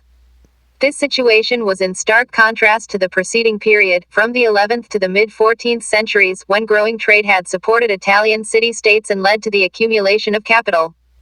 In the late 14th century, long-distance trade declined, and then became difficult after the Turks' conquer. Constantinople in 1453. Italians managed to do business with Turks, but were now required to pay higher taxes on trade. The possibility that many more people could be brought into the fold of Christianity made many devout Christian Europeans ready to face adventure. As it happened, the Crusades against the Turks, see Theme 4, began as a religious war, but they increased Europe's trade with Asia and created a taste for the products of Asia, especially spices. If trade could be followed by political control, with European countries establishing colonies in regions with a warmer climate, they would benefit further. When thinking of new regions where gold and spices might be found, one possibility was West Africa, where Europeans had not traded directly so far. Portugal, a small country which had gained independence from Spain since 1139, and which had developed fishing and sailing skills, took the lead. Prince Henry of Portugal, called the Navigator, organized the coasting of West Africa and attacked Ceuta in 1415. After that, more expeditions were organized, and the Portuguese established a trading station in Cape Bojador in Africa. Africans were captured and enslaved, and gold dust yielded the precious metal. In Spain, economic reasons encouraged individuals to become knights of the ocean. The memory of the Crusades and the success of the Reconquista fanned private ambitions and gave rise to contracts known as capitulations. Under these contracts, the Spanish ruler claimed rights of sovereignty over newly conquered territories and gave rewards to leaders of expeditions in the form of titles and the right to govern the conquered lands. Reconquista was the military reconquest of the Iberian Peninsula by Christian kings from the Arabs in 1492. The Atlantic crossing. Christopher Columbus (1451–1506) was a self-taught man who sought adventure and glory. Believing in prophecies, he was convinced that his destiny lay in discovering a route to the east, the Indies, by sailing westwards. He was inspired by reading Imago Mundi, a work on astronomy and geography by Cardinal Pierre de Lilly written in 1410. He submitted his plans to the Portuguese crown, only to have them turned down. He had better luck with the Spanish authorities, who sanctioned a modest expedition that set sail from the port of Palos on the 3rd of August 1492. Nothing, however, prepared Columbus and his crew for the long Atlantic cross. Sing that they embarked upon, or for the destination that awaited them. The fleet was small, consisting of a small now called Santa Maria, and two caravels, small light ships, named Pinta and Nina. Columbus himself commanded the Santa Maria along with 40 capable sailors. The outward journey enjoyed fair trade winds but was long. For 33 days, the fleet sailed without sight of anything but sea and sky. By this time, the crew became restive and some of them demanded that they turn back. Now means a heavy ship in Spanish. It is derived from Arabic, and this is explained by the fact of Arab occupation of the region till 1492. On the 12th of October 1492, they sighted land. They had reached what Columbus thought was India, but which was the island of Guanahani in the Bahamas. It is said that this name was given by Columbus, who described the islands as surrounded by shallow seas, Baja Mar in Spanish. They were welcomed by the Arawaks, who were happy to share their food and provisions. In fact, their generosity made a deep impression upon Columbus. As he wrote in his log book, "They are so ingenuous and free with all they have that no one would believe it who has not seen of it anything they possess. If it be asked of them, they never say no. On the contrary, they invite you to share it and show as much love as if their hearts went with it." Columbus planted a Spanish flag in Guanahani, which he renamed San Salvador, held a prayer service and, without consulting the local people, proclaimed himself viceroy. He enlisted their cooperation in pressing forward to the larger islands of Cubinascan, Cuba, which he thought was Japan, and Quisqueya, renamed Hispaniola, today divided between two countries, Haiti and the Dominican Republic. Gold was not immediately available, but the explorers had heard that it could be found in Hispaniola, in the mountain streams in the interior. Europeans meet Native Americans, a European woodblock print, 16th century. But before they could get very far, the expedition was overtaken by accidents and had to face the hostility of the fierce Carib tribes. The men clamored to get back home. The return voyage proved more difficult as the ships were worm-eaten and the crew tired and homesick. The entire voyage took 32 weeks. 3 more voyages followed, in the course of which Columbus completed his explorations in the Bahamas and the Greater Antilles, the South American mainland, and its coast. Subsequent voyages revealed that it was not the Indies that the Spaniards had found, but a new continent. Viceroy means in place of the king, in this case the King of Spain. Columbus's achievement had been to discover the boundaries of what seemed like infinite seas and to demonstrate that 5 weeks sailing with the trade wind took one to the other side of the globe. Since places are often given the names of individuals, it is curious that Columbus is commemorated only in a small district in the USA and in a country in northwestern South America, Colombia, though he did not reach either of these areas. The 2 continents were named after Amerigo Vespucci, a geographer from Florence who realized how large they might be, and described them as the New World. The name, America, was first used by a German publisher in 1507. Activity 3. What according to you were the reasons for people from different European countries wanting to take the risk of going on a voyage of discovery? Spain establishes an empire in America. Spanish expansion was based on a display of military strength with the use of gunpowder and of horses. The local people were compelled either to pay tribute or to work in gold and silver mines. The initial discovery was typically followed by establishing a small settlement peopled by a few Spaniards who supervised the labor of the local inhabitants. Local chieftains were enlisted to explore new lands and, hopefully, more sources of gold. The greed for gold led to violent incidents provoking local resistance. The Spanish friar Bartolomé de las Casas, the most severe critic of the Spanish conquerors, observed that the Spanish often tested their swords on the naked flesh of the Arawaks. To military repression and forced labor was added the ravages of disease. The diseases of the Old World, particularly smallpox, wreaked havoc on the Arawaks, whose lack of immunity resulted in large-scale deaths. The local people imagined these diseases were caused by invisible bullets with which the Spaniards attacked them. The extinction of the Arawaks and all traces of their way of life is a silent reminder of their tragic encounter with Spaniards. The expeditions of Columbus were followed by a sustained and successful exploration of Central and South America. Within half a century, the Spanish had explored and laid claim to a vast area of the Western Hemisphere. From approximately latitudes 40 degrees north to 40 degrees south, without anyone challenging them. Before this, the Spanish conquered lands of 2 great empires of the region. This was largely the work of 2 individuals, Hernán Cortés, 1488-1547, and Francisco Pizarro, 1478-1541. Their explorations were financed by members of the landed gentry in Spain, officials of municipal councils and noblemen. Those joining the expeditions supplied their own equipment in exchange for a share of the booty they expected from the conquests. Cortés and the Aztec courts and his soldiers, called conquistadores, conquered Mexico swiftly and ruthlessly. In 1519, Cortés set sail from Cuba to Mexico, where he made friends with the Totonacs, a group who wanted to secede from Aztec rule. The Aztec king, Montezuma, sent an official to meet him. He was terrified at the aggressiveness of the Spanish, their gunpowder and their horses. Montezuma himself was convinced that Cortés was the reincarnation of an exiled god who had returned to avenge himself. Dona María Bernard Díaz del Castillo, 1495-1584, wrote in his True History of the Conquest of Mexico that the people of Tabasco gave Cortés a woman attendant called Dona Marina. She was fluent in 3 local languages, and was able to play a crucial role as interpreter for Cortés. This was the great beginning of our conquests, and without Dona Marina we could not have understood the language of New Spain and Mexico. Diaz thought she was a princess, but the Mexicans called her Malinche, a word meaning betrayal. Malinchista means someone who slavishly copies the costumes and language of another people.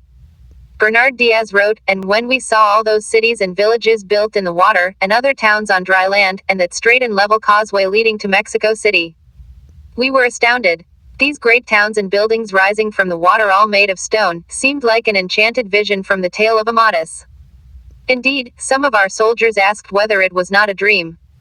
The Spaniards pressed against the Tlaxcalans, fierce fighters who submitted only after a stiff resistance. The Spaniards proceeded to massacre them cruelly.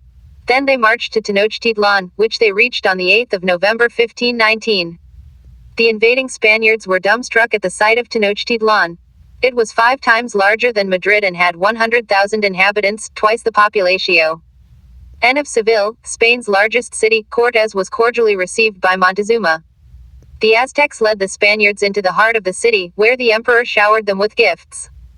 His people were apprehensive, having heard of the massacre of the Tlaxcalans.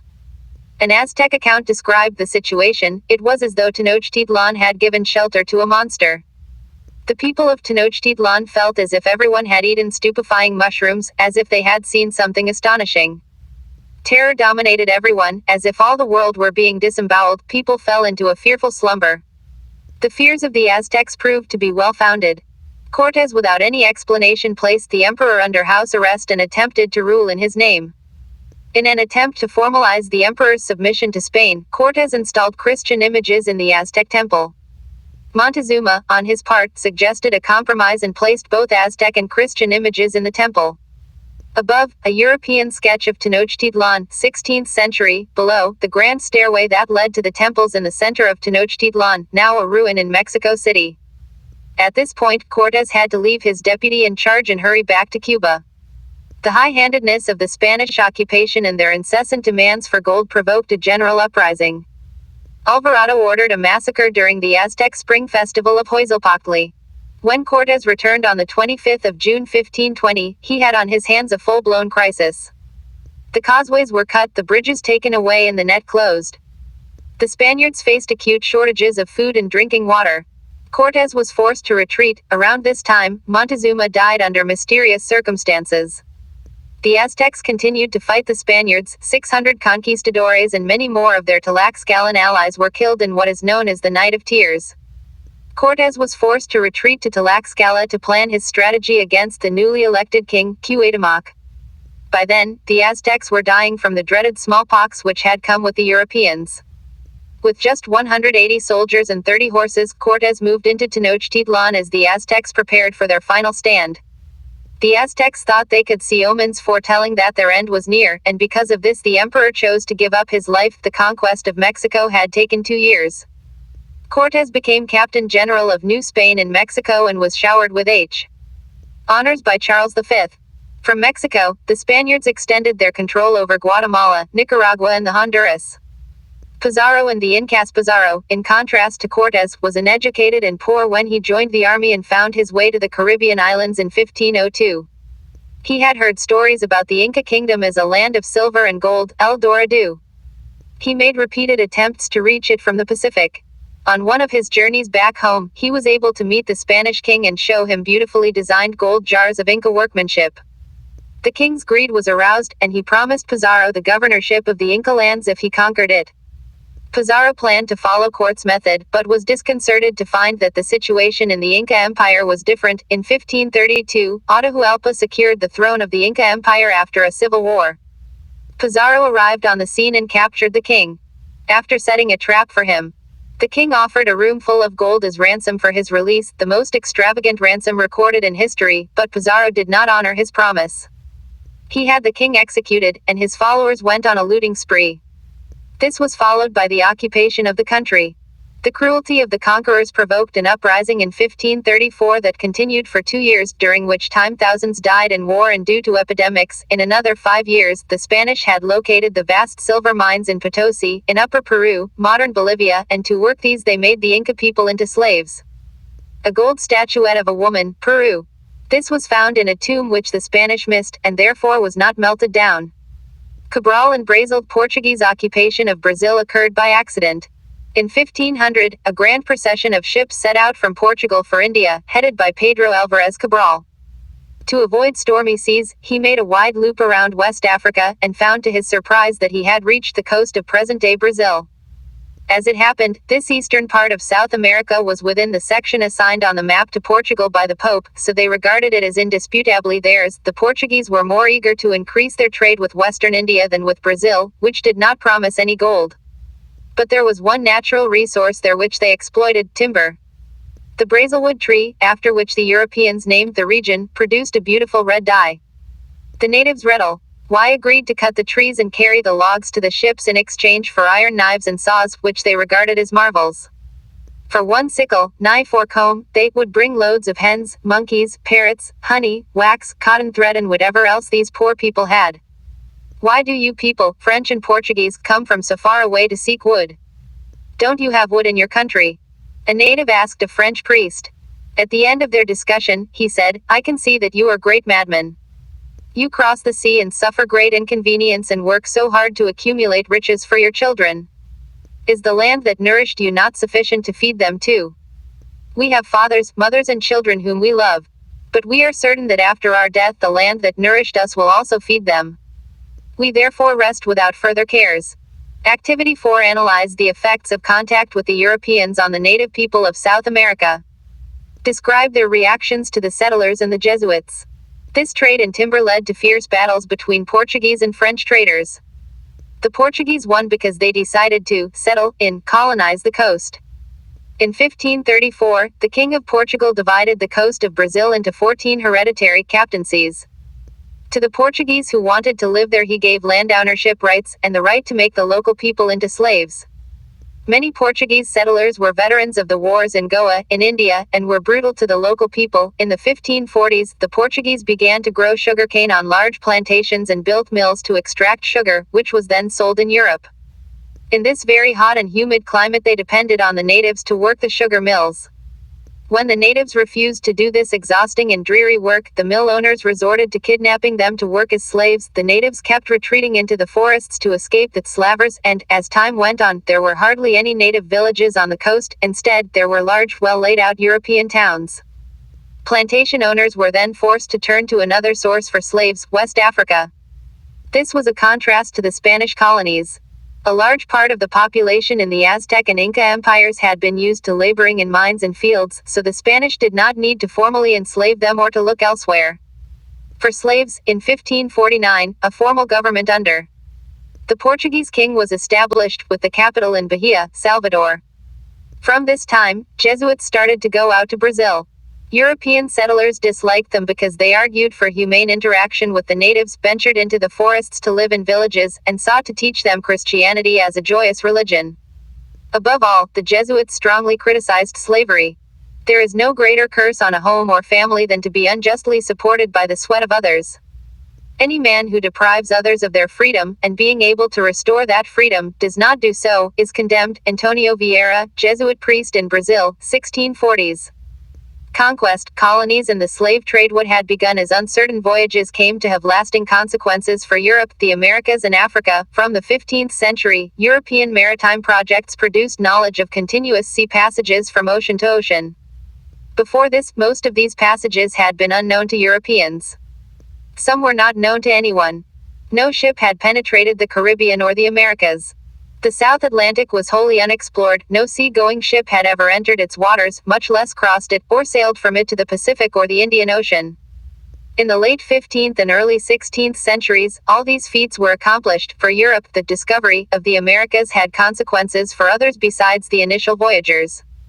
The influx of gold and silver helped further expansion of international trade and industrialization. Between 1560 and 1600, 100 ships each year carried silver from South American mines to Spain. But it was not Spain and Portugal that benefited. They did not invest their huge income in further trade, or in building up a merchant navy. Instead, it was the countries bordering the Atlantic, particularly England, France, Belgium and Holland, that took advantage of the discoveries. Their merchants formed joint stock companies and sent out trading expeditions, established colonies and introduced Europeans to the products of the New World, including tobacco, potatoes, cane sugar, cacao and rubber. Europe also became familiar with new crops from America, notably potatoes and chilies. These were then taken by Europeans to other countries like India. For the native people of the Americas, the immediate consequences were the physical decimation of local populations, the destruction of their way of IFE and their enslavement in mines, plantations and mills. Estimates indicate that pre-conquest Mexico had a population of between 30 and 37.5 million, the Andean region a similar number, while Central America had between 10 and 13 million. The natives on the eve of the arrival of the Europeans totaled 70 million. A century and a half later, they had reduced to 3.5 million.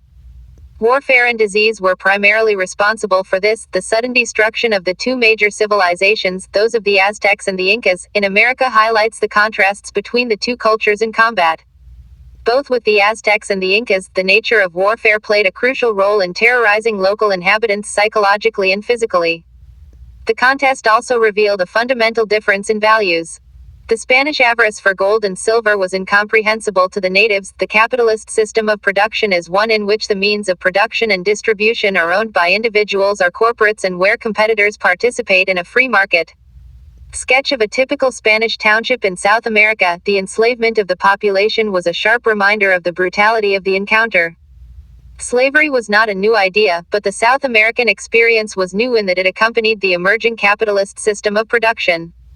Working conditions were horrific, but the Spanish regarded the exploitation as essential to their economic gain. The silver mines in Peru began to function in the 1550s, and the monk Domenico de Santo Tomas reported to the Council of the Indies that the Potosi was a mouth of hell which swallowed Indians by the thousands every year, and that greedy mine owners treated them like stray animals. In 1601, Philip II of Spain publicly banned forced labor, but made arrangements by a secret decree for its continuation.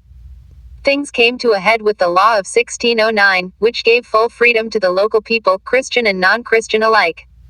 The European settlers were enraged, and within 2 years they had forced the king to revoke this law and to permit enslavement once again. As new economic activities began, cattle farming on lands cleared of forests, and mining after the discovery of gold in 1700, the demand for cheap labor continued.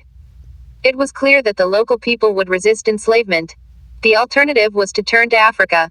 Between the 1550s and 1880s, when slavery was abolished in Brazil, over 3,600,000 African slaves were imported into Brazil. This was almost half the total number of African slaves imported into the Americas. In 1750, there were individuals who owned as many as 1,000 slaves. Map 3, Africa, indicating regions from where slaves were captured. From the early debates in the 1780s on abolishing slavery, there were those who argued that slavery existed in Africa prior to the entry of the Europeans. Indeed, slaves formed the bulk of the labor force in the states being formed in Africa from the 15th century.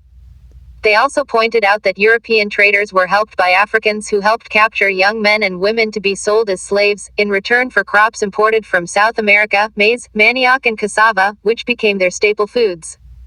In his autobiography, 1789, the freed slave Olaudah Equiano replied to these arguments by saying that slaves in Africa were treated as part of the family.